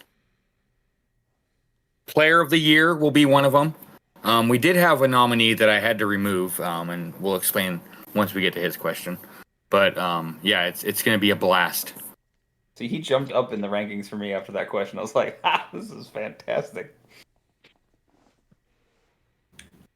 The committee's already meeting on this. The gold bookwoods are going to happen, disaster or not. It's the people's award ceremony. It's nicknamed the Bookies, so I'm gonna do everything in my power to destroy it. I'm actually working on talking with Fred Durst, making the theme song, because saying that we did it all for the bookies, the bookies. We can take the bookie and stick it in your stick it in your There's no way this goes wrong. All right, go to Brian Harrell. What is your dark horse fig that you think will make top 4? I'm going to go with Legacy Spirit of Vengeance Red Hulk. It's a little fringe, but kind of like what we were talking about earlier. It has a really powerful mechanic. he's also just good for 125 points. That's one of the few where I'm like, I would pay that all day for that. What about dark horse pick? Yeah, this is tough. There's a few figures, and so I had to try and decide like what I think is be more likely. I think we're going to be getting. I think Sinister Syndicate is going to be, whether it's themed Sinister Syndicate or unthemed, I think we're going to see a Mysterio in top 4. I like the sound of that. Mysterio is real good. I'm gonna just say Freya. Like that's my girl. I think she'll make top 4. I don't know if she's necessarily a dark horse, but I don't think she's like the first pick that people go for. I thought you were gonna go literal and say Slepner. Oh man, like I thought about it for a second because he is on a build right now, but no. But he is so much better than like right now. He's probably the best he's ever gonna be. Yes. Soon he's going to be in the glue factory that's silver. Hey, leave my horse alone, dang it. Pete, do you have a dark horse? I'm pretty sold on Brutes. I'm going to say Primus. Not just because Les Claypool's a genius, but he is. And Primus is awesome. And I think Brutes are coming, baby. I like that one. Miles, did you say yours? Yeah, Mysterio. Oh, that's right. Yeah, okay. All right, going to Miguel Silva. Any big changes to certain characters being on the watch list? I don't think we got an official modern watch list, did we? They talked about it. They're like, "Hey, yeah, we're we doing a talked watch about it. list." Yeah, they talked Yeah. about doing a watch list, but I don't think we ever saw one, right? Oh, I know. That's why I'm talking about it because they Yeah. were, we I were thought like, we "Yay, watch list," and then nothing materialized. It's like Schrodinger's watch list at this point. Yep. So, It's a good reference. Yeah, Schrodinger's watch list is how I'll refer to it. It's there and not there at the same time. And if you look for it, it disappears. Joe Ruffing, a 5-hour episode for Iconics review and still no time for the X-Men #1 pack.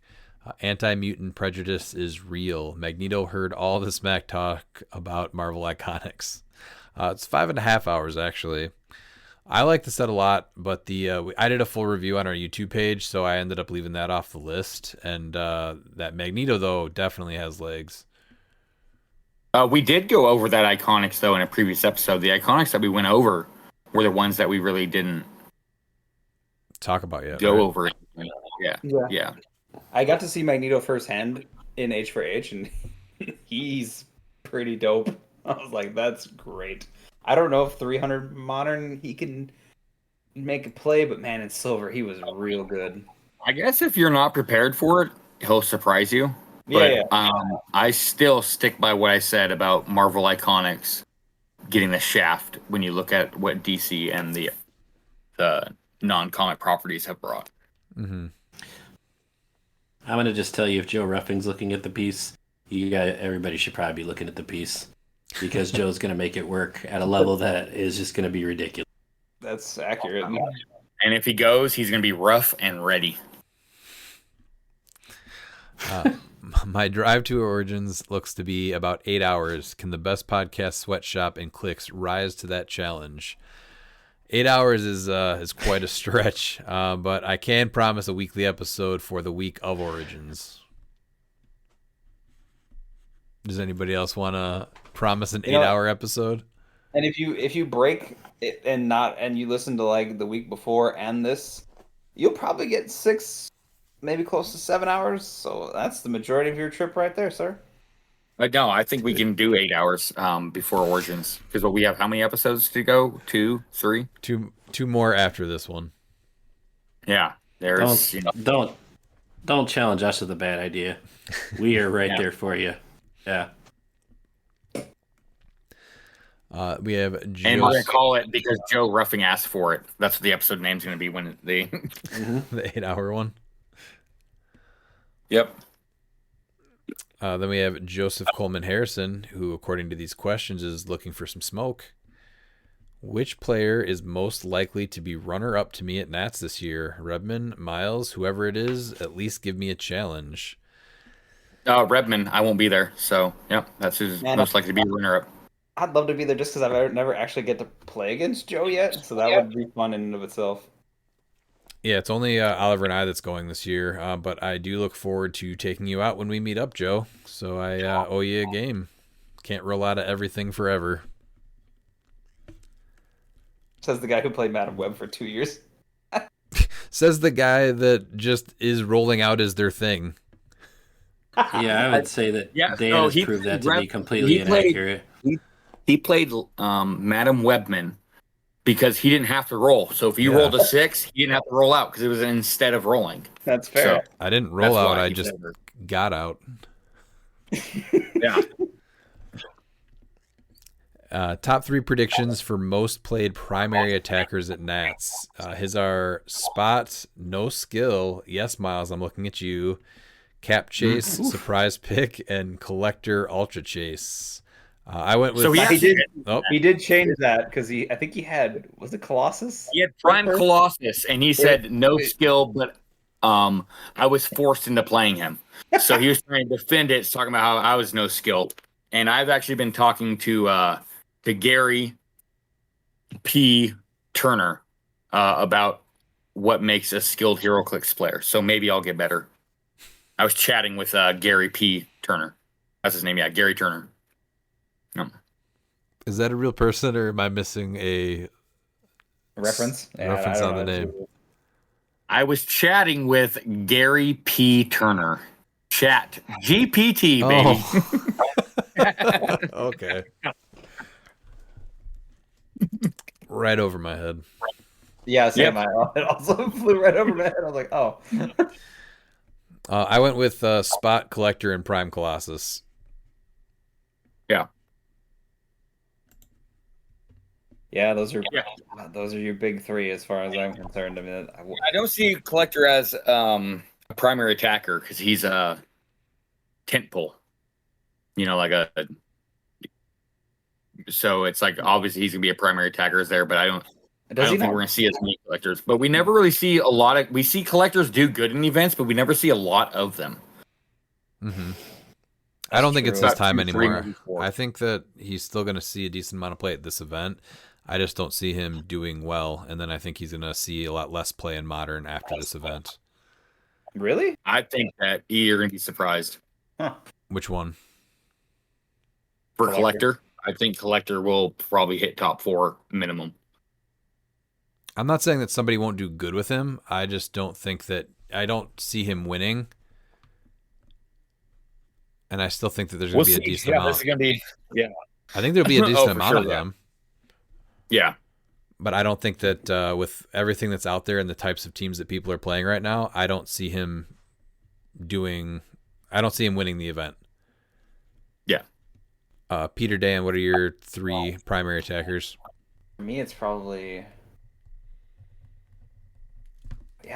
Colossus, Collector. Spot's like such a good one because I don't really see anything else that really tops them right now, honestly. Yeah, that's probably the big 3, honestly, right now. So, as much as I like to say other stuff, they're the most common that I see, or that I'm like, okay, I need to know how to deal with this every time. I like the smoke from these questions. I do. I would go Spot. I would go Prime Colossus, and I'm gonna throw my hat back in the ring of Ariel. I think when you start to look at what's becoming more prevalent, Pulse Wave just becomes that much better. And what's better than 1 damage Pulse Wave is 3 damage Pulse Wave. And also, Miles, if you are using the pop dice, I will say an emphatic no. I see past your mental games. The pop dice are all an attempt to trigger the opposition. Well, so that's where Joe is wrong here. And what he doesn't understand is, like, I don't have the luxury of having a local. And so all I really do is play on Roll20. And so this gives me the most comfortable feeling of Roll20 by pushing dice, because I don't roll them. So I'm really not skilled at rolling dice. Granted, I also thought it was a mental warfare thing on your part when you first unveiled the pop dice. I was like, oh. Oh, not at all. But I did unveil the pop dice, and the entire goal is to make sure that if I can't play pop dice, no one can play dice cups or dice trays or little Towers. The little dice tower. We're just getting rid of them all. I can get behind that. Well, you'll have to pry my dice cup from my cold dead hands. Well, then you can just get DQ'd. That's challenge accepted. I will 100% commit murder to stop dice cups. Yeah, I'd like to see you try that, to be fair. I see people using dice cups. I don't see what the problem with me using pop dice are. It's not an attempt to trigger opposition. It's me feeling comfortable because I don't have the luxury of having a local. I have to play Roll20. And this question is why Joseph Coleman Harrison was booted as a nominee for Best Player of the Year for the bookies. Wow, spoiler for the bookies already. I just don't know why anybody would take away Miles' security blanket of pop dice. It makes him happy. He goes to his happy place when he's pushing the bubble. He's fine. Leave him be. Let the man pop. It's so loud. I only hit it 3 times. I'm going to start hitting it 3 times. I'm going to cover it with my hand for 10 seconds, stare. And then I'll reveal the dice. Nah, you got to wink at him too, then, just to really throw him off. Oh, no, they like. Get, I've noticed we that. managed to get metal pop dice yet. Oh God, metal pop dice. I can't do that. Yeah, if I see someone playing with a metal dice, we'll. You should on your last roll of every game, you should hold the hand of the opponent, and with your hand over the pop dice, say we're gonna unveil this together and see if it's a hit or a miss. I mean, yeah, I'm down with that. I'll gladly ask my opponent to pop my dice with me from now on. So, Joe, when we play, we're both using them same time. And that right there, that is a commitment to community. I mean, I love it, Miles. Yeah. Now, since you got to pop them 3 times, what do you think about the active player popping it the first time, and then the opponent the second time, and then active player the third time? Well, if their hands are on it at the same time, sure, because you have to pop, pop, pop. You can't go pop and then pop and then pop. You have to do 3 like very consecutive pops in order to get that true. Oh, you should interlace your fingers and all that stuff, right, with the opponent, and then sure. You just kind of go back and forth. If my opponent's man enough to hold my hand and pop my dice, I'm down. I look but forward you have to stare Worlds. into Miles' eyes while you do it. I was gonna say, dice absolutely. won't be the only thing we're popping. Then, Whoa! Yeah, there's a love connection coming here. Full eye contact. That's right. In fact, I want to get a T-shirt now. In fact, this is a great idea. We're going to have a T-shirt with our cliX logo. It says "Pop My Dice."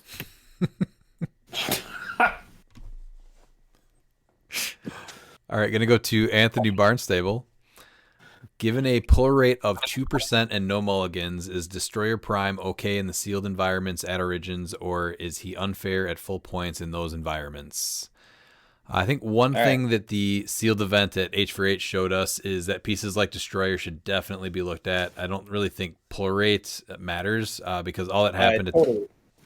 It totally does, because there was mulligans involved, and so it allowed them to get a much better setup for Destroyer than if they had just 2 boosters, and that's all they got.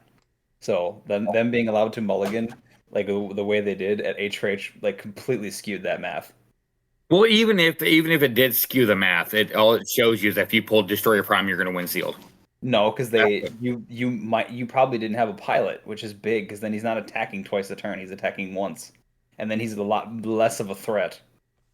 No, I still think that's still got to be addressed and looked at. We'll see after Origins, I suppose. I still think just like how common Thanos should have never been able to be played at 300 and sealed. Right, that's it. Right there, just drop it as point line. And you can play him. I just think math matters as far as like his pull rate versus like his win percentage. Like it's different. Like it's different from him being the rare prime to being a common. Yes, like common Thanos probably shouldn't have been played at his top line because he was just so prevalent. But I don't think that he's just not nearly as prevalent being a prime. And also like the stipulation that he has to get pilots to be able to actually like work effectively. So.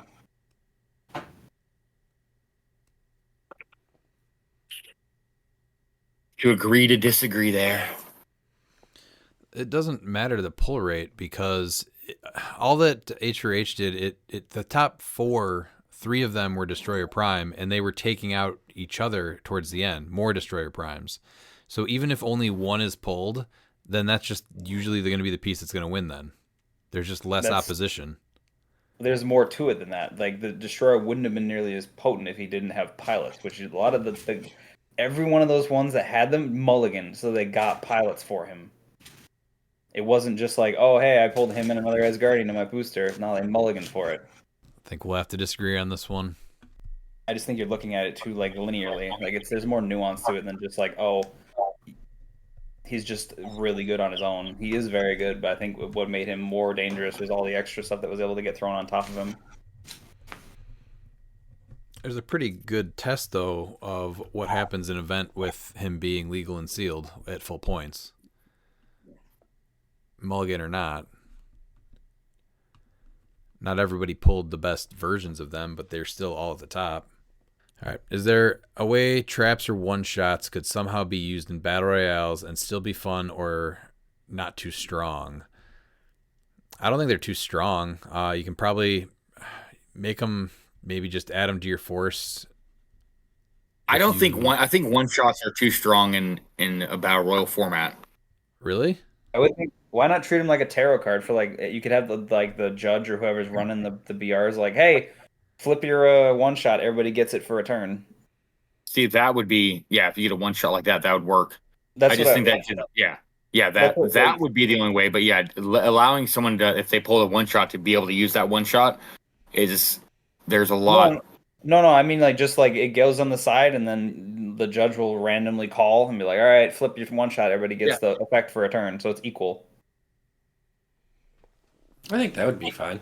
What if I don't it's think just the traps are a problem, on the really. side and everyone has the option to activate it? I don't think a judge needs to say that this is the round you can use it, because that's going to be really shitty if you aren't able to use it that turn because you're tokened out. So if you activate it, everybody else gets the points, and then everybody else gets to use it? Well, yeah, everybody, basically it's up for everybody, and everybody can activate it in their own instance, basically is what he's saying. Yeah. Yeah. And if you choose to, then everyone else gets 5 points. That's probably fine too. You can always choose not to and not give those points up. Either way, I just like the randomness of it, so you're not like, it's so like, oh hey, cool, like I get a shot at it, not just. But I guess either way is probably fine. And most of the traps affect everybody. Yeah, I think so. I don't think that's a problem at all. No. Maybe just everyone's considered opposing to a trap, and it's randomly placed, like roll 2d6s or whatever it is to find the place where it has to get put. Where it goes? Yeah. Mm-hmm. Yeah. It's ending up in my starting area. I can. Do you think a modern or silver watch list is needed before Origins, and if so, what belongs on it? I think we needed a modern watch list after Adepticon, and we saw the results announced a month before Nationals, but I think it's way too late now with only 2 weeks out. I would like to see Spot, Beetlejuice, and Plants attacking from the starting area, and then the cannon event one shot also. You shouldn't be able to control when that triggers by KOing your own piece. You really think the plants are that bad? I mean, I guess I just don't see them as that big of a threat as like much as they used to be. Like but it's still the most frustrating team that I play against at any event ever since they've been out. Honestly, since it started last year. Oh, I guess I'm used to it because Miles plays it, so I'm just not as, I don't know. It's just one of those things where I'm like, Oh, okay. You hate it. Don't act like it's okay. You hate it. It's not like it's oh hey, I'm really excited to play this, but I'm also just like, okay, like I'm just kind of used to it now. The trauma's just built in. Yeah, I think cannon event for sure. So Spot is in that weird spot where, see what I did there? It's the health cycle that really makes him really good, because like post rotation without health, it's gonna see a lot less place. Like it's hard. Keaton for sure, I think, needs to be addressed with that. You mentioned rivalry. Yeah, but I'm trying to think of like what I would do to try and fix rivalry. No, I think it just gets the Amit's Tomb treatment. Honestly, I'd be fine with that. Yeah, that's the one thing. That's the one thing where I'm like, okay, it's a dice game, and you've taken the dice out of the equation. That is a problem for me. Yeah, for sure. I think Fortify is totally fine, because that's totally reasonable.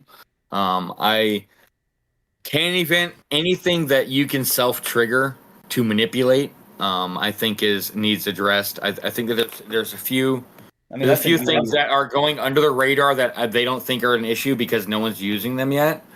But I think anything that you're able to do unavoidable damage to your own figures, I think need to be looked at. I think Despero, just because of that.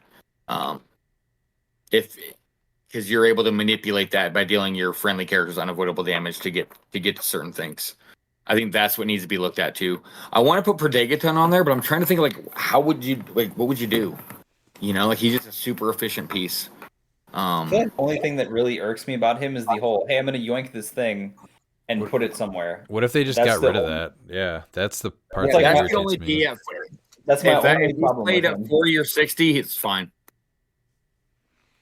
Well, yeah. What if Oh, you if he don't? has it. Yeah. What if you get it at if you play him at 40 or 60? I like that too. And only not 20. Yeah. Yeah, that's fine. That'll encourage people to play him at that. But yeah, that's there. Yeah, no, Despero is going to be my one weird where people go, what? I just think that when you have something like that where, because like I just said, for all characters with this trait, when another character uses telekinesis after resolution, you deal 1 unavoidable damage to any characters that placed. So like you're really able to manipulate a lot of things with that, be it in modern or silver. But while he's modern, like they're never going to fix him for silver, and so you with that being an official format, you're like, okay, that needs to get fixed. And there is a few things that you can manipulate in modern with that. And I just don't think there's a place in the game for you to be able to deal unavoidable damage like that easy to your own figures. I think that's just very easily abused. So what is there a specific thing that you're trying to ping on here? Is like something, because I don't, off the top of my head, I don't think of anything in modern that he could just be like, there's a Spider, there's a Gauntlet Spidey for sure. You know. oh well, yeah, you just soul siphon him onto that click, yeah. Yeah, but Soul Siphon, you're wasting points. But yeah, you can just TK with other figures and he gets there. It's stuff like that. Like I said, it's mainly for silver because there's a lot of ways to really manipulate the damage in silver. But yeah, that's right there comes off the bat, and obviously it works with Cannon Event. But if we get Cannon Event fixed where it's opposing effects, totally fine with that. Yeah, that's I the think only that's thing what that we- needs to change about it is it just needs to be like if you were KO from an opposing effect, then it's fine because you use it defensively, which I thought was what it was for. Yep. I just hate interactions of people being able to play solitaire hero clicks by manipulating their own pieces by dealing unavoidable. I mean, we've already seen what that can do with several pieces. It's just there's no place in the game for that. Pete, do you have anything for modern as far as what you'd like on a watch list? Beetlejuice in all of his forms. I think also some of the one shots, Canon Event and Rivalry really are the two that kind of just I don't like how they work, and everybody's really talked really well about that. So I don't have any really thing to add. I just should be looked at. I think Spot kind of solves his problem after rotation. Mm-hmm. Yeah, I don't. But I guess his thing is he's really, really good right now. But I mean, in what 4 months, literally, he's just good, but not like bonkers. well, like he is until we get the equipment that gives you sidestep or something. Yeah. I mean that's the part, right? Yeah, I mean that's a lot of things. Like you introduce another element and then it makes something else just crazy. Like that's just kind of how it goes. So really quick with Rivalry is what makes him insane at the moment with Hell Cycle. So just throwing that out there. So real quick with silver, is there anything you'd like on a silver watch list? For me, I want to see a little bit more on the restricted list, even if that means like Carnage, Silver Surfer, Saki, and even Sky Tyrant go on there. When Prime Spidey comes back, he can go on there too. I think I just want to see that fleshed out a little bit more because we're starting to see a lot of these pieces repeat on a lot of teams. So I think that they should go there. I like the restricted list for being like, hey, you can have one of these game elements because yeah, it would be nice to see a little more diversity. Like it was diverse at H for H with silver, but you're just still gonna see like the big hitters of silver come back every time if you aren't kind of forced into an option or forced into a choice. Yeah, but I'm sure these were like the top 3 pieces, right, in silver that were silver. Yeah. It was definitely Tyrant, Saki, and what was your Surfer, third? Carnage, Silver Surfer. Oh yeah, definitely. That was for sure. Like that would be fine if they went onto the restricted list. Yeah. A swap. Yeah. The what? Ooh, that's a I good think one too. swap sees banned. Yeah. Swaps. Well, unless they fix that stupid ruling or the stupid rules change they made. Oh, the first turn immunity one? Yeah, yeah.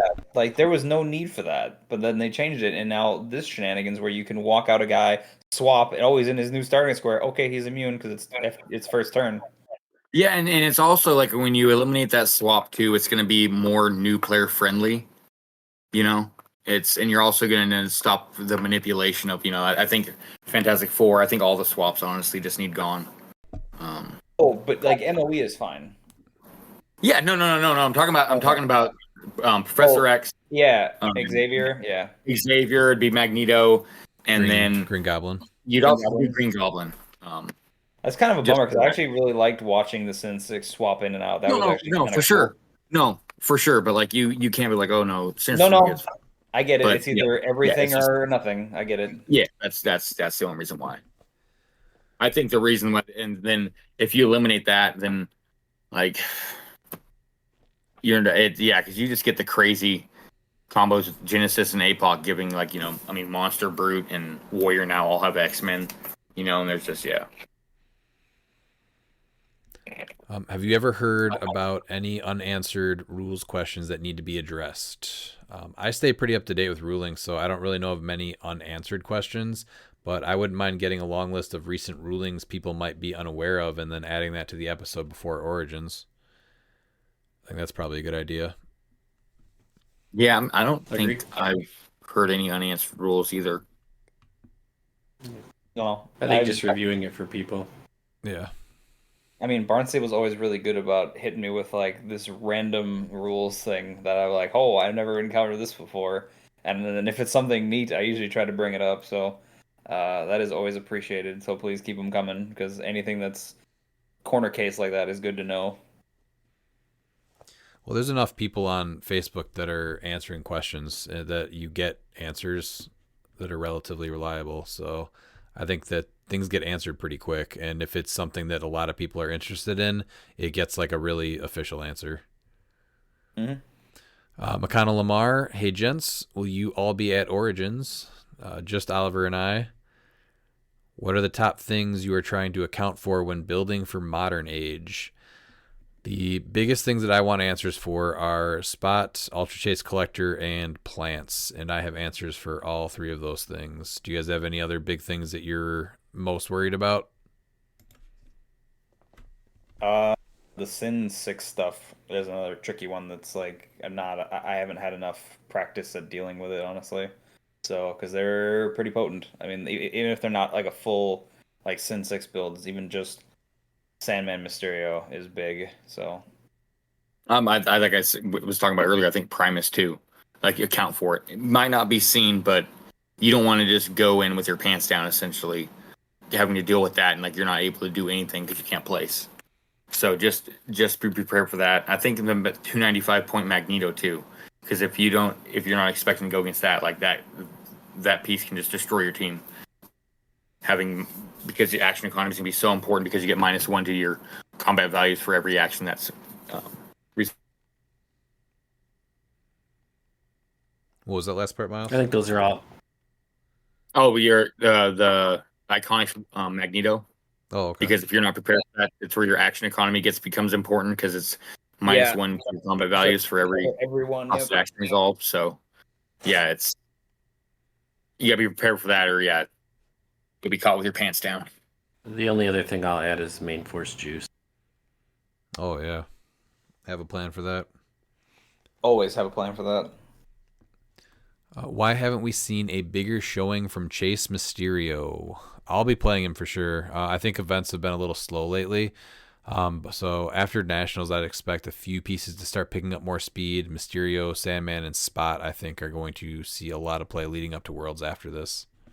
I think he's just one of those pieces where he's not like point click, so he isn't hitting as many teams. So yeah, it takes a little bit more, I don't know, focus and practice to really think about placing, and it's not as easy. Mm-hmm. Oh, he gets played around here. He's gonna pick up play. He's absolutely gonna pick up play. There's a lot of really good players looking at playing him. So I think you're gonna get your wish pretty soon here, McConnell. Mysterio is just insane. He was played out here by the Eagle himself, Mr. Brian Dormeyer, and yeah, he put in work with that team. He went pure theme Sinister Syndicate and was able to keep up with main force juice for majority of the game until his dice filled him. But if you've ever played against Brian, then you know, like, once he gets into top cut, his dice get bad. It's sad to see.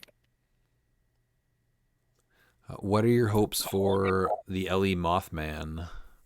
I'm actually unfamiliar with Mothman as a character.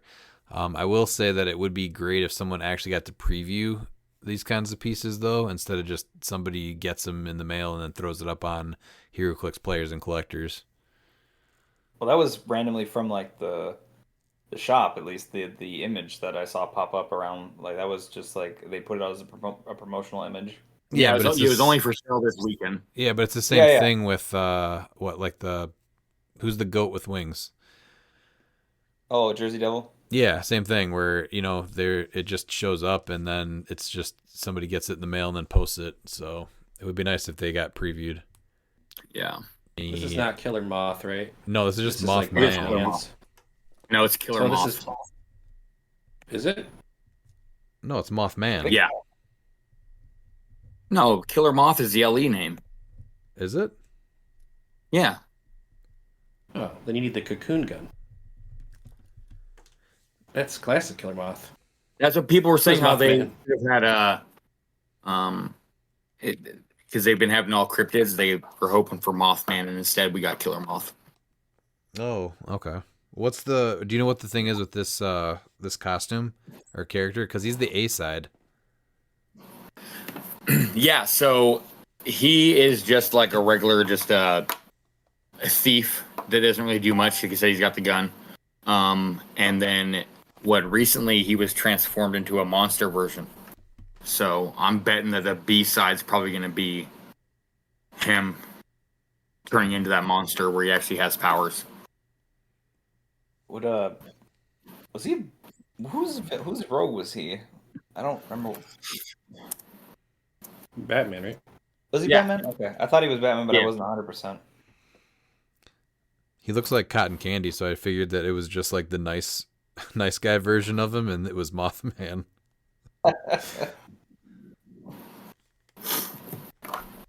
Yeah, you get the cocoon gun, you get the Mothmobile. All right, and then last we have William Day Roker, who liked Biker Bike so much he wanted to play again. So, bike or no bike, Zala Jor-El. No bike. No bike, because No she bike. already has it with the hypersonic, right? So just keep it with that. Yeah. Well, yeah, you just gave her the Crimson Gem and save 5 points. Collector's Trove Prime Iron Man. No bike.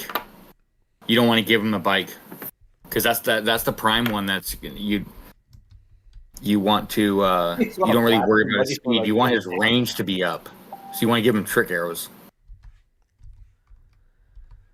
And then the other one is Juggernaut from. Oh, this is the Legacy Juggernaut. Also, no bike. You want to pump him up with damage. Mm-hmm. Yep. So yeah. Well, you could go with something that gave him close combat expert. That's really what you're doing. Yeah, but you're not doing that for 15 points when you can do it for 5. Right. Or free. You can do it. Yeah. No, he doesn't have the brute keyword. He doesn't have brute. Oh, he doesn't? You Okay, can't so do it yeah. for So free, 5 but points. 5 or then. 10 is still a better option. Yeah. And then legally required wrestling question. Which wrestler has the single best action figure ever, and which wrestler has the best set of action figures overall? I have a ton of action figures, but I never really picked up any wrestling ones. Miles, I have a feeling you have very specific answers for these questions, though. I had to dig through some of my older stuff, but yeah, you are definitely not wrong. It was hard for me to figure out like which wrestler has the best set of action figures overall, and so like with that you want to see like who has like the best gear, and from Shawn Michaels probably has some of the best gear, so I'd have to say Shawn Michaels probably the best set of action figures overall. But the best action figure ever is going to be from the Hasbro line back in the 90s. You had what was it, the Twice Up Ultimate Warrior with his hands open. You just lift him up. I don't know if you remember that one, Pete. It was like, what, 2 feet tall? That thing was amazing. Oh, that's right. Oh, Yeah. Yes. And I believe he made sounds too, so it was even better. I actually do have an answer. Wasn't there like... It's the 1-2-3 kid that has his eyebrows shaved off in the picture. Do you know the story behind that? Who shaved them off the day before the photo shoot? I believe it was Mr. Perfect. Mr. Perfect. Okay. In fact, I'll probably put him on. Wasn't there like a giant WWF like Brock Lesnar figure at one point? Was there? I know there had to be. Do I need that? Dude, there was one for sure. It's on eBay if you want it. I'm trying to find dimensions on it, but it looks like it's probably 3 feet tall. There's a 3 feet tall Brock Lesnar. Don't quote me on the height. I'm looking at it, but it's giant. Yeah, hold on a second. I'll send it. Oh my God! It's That got the one's pretty sword on there amazing. too. It's 31 inches from 2016. $110. And someone's got it in their cart. Pete, is that you? Miles? It's not me. No. That's not believable at all. I was gonna say, if you think it's me, like I don't know where Bookwood you get that Awards. idea from. It's for the Bookwood Awards. That's for Oh the my bookies. God. 3 foot tall Brock Lesnar giving an award's amazing. Sloxy hands out an F5 afterwards. My favorite set, actually, I just was able to acquire it, was from AEW. Some of their figures, like the details on these new modern figures, are incredible. But the House of Black box set, when they had the trios titles with all their different replaceable heads and outfits and stuff, like I'm not going to open it because it looks so good in the packaging, but it's really well done. So I was really happy to be able to get. I think there were only like 5,000 of them made, so that's a good one. That sounds like a good one.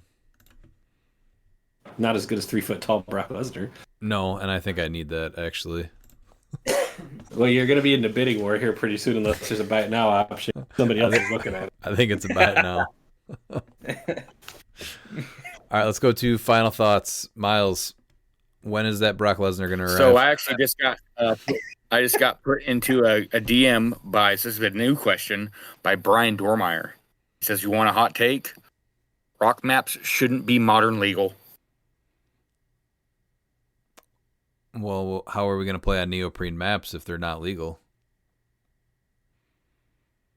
I think he's just mad because he's out in Oregon and he can't win them. And that sounds like a pilot error type of thing. You can order a Winamap. You could have bid on them at the H4H auction. eBay has them. You can get. They're also still available at GamerMats. So Yeah. there's plenty of them available for Lots of relatively options. cheap. You can order them off of eBay. Oh, with how much was giant Brock Lesnar. how much was the giant Brock Lesnar that you were looking at, Pete? It was I saw it 109 for something. 109, yeah. I have it for 60 right here. I'm buying it. So it's in somebody else's cart Full then, service. not yours. Yeah, that's not mine. No. Podcast. You can Kurt, get. let me check. I didn't I put have- You can get Brock's bunker on. Oh, never mind. eBay. It's $30 shipping. Ah. Nah, they I'm got to pretty sure get you Brock somehow. Bunker- I'm pretty sure you can get Brock's Bunker on GamerMats too. So Is it? Like, You I- can Yeah, only man. from now on. You can only play Brock's Bunker if you bring 31-inch Brock Lesnar to the tournament. And That's you a have to call it requirement. Brock Lesnar's bunker. Yeah, That's whose bunker it really is Lesnar's. yeah. That would make so Yeah. much sense. It's Major Brock Lesnar's didn't bunker. realize he was a doomsday prepper, but that's it is what it is. Yeah, he has a farm and a ranch. He's out in Canada. Yeah, just wants to be His left wife's alone. Sable. Yeah. All right, I Miles. don't know who's bothered Final that guy. final thoughts. I'm looking forward to the 8-hour episode coming up. Not doing 8 hours. I've missed playing clips. Like it was fun to just I haven't played in what feels like forever right now, but I'm excited for the monthly coming up. It'll be here before I know it, which is exciting. So, and I got to ban Kevin, which was fantastic. The sweatshop is open. It's a little longer episode. It's not 5.5 hours. And he says no now, Joe. But there's a good chance that this is going to come back up in conversation over the next couple of days. And you might get your 8-hour episode. Because overtime is mandatory and the beatings continue until morale improves. That part's true. I guess never say never. And then the beatings still continue even after morale has improved. Also the beatings true. are not optional. I like to get beat, so that's why. Miles encourages it. Origins is only 2 weeks away now, so definitely felt like I missed not being able to go down to H4H. So I'm stoked to make the trip with Oliver, and then get to work with Ian, Calder, and Alec down there for the events. Next week's episode, we're going to dive into Silver to prep for the Silver Championship at Origins. So thanks for listening, and see you next time. And if you're not down with that, we got 2 words for ya! Click it!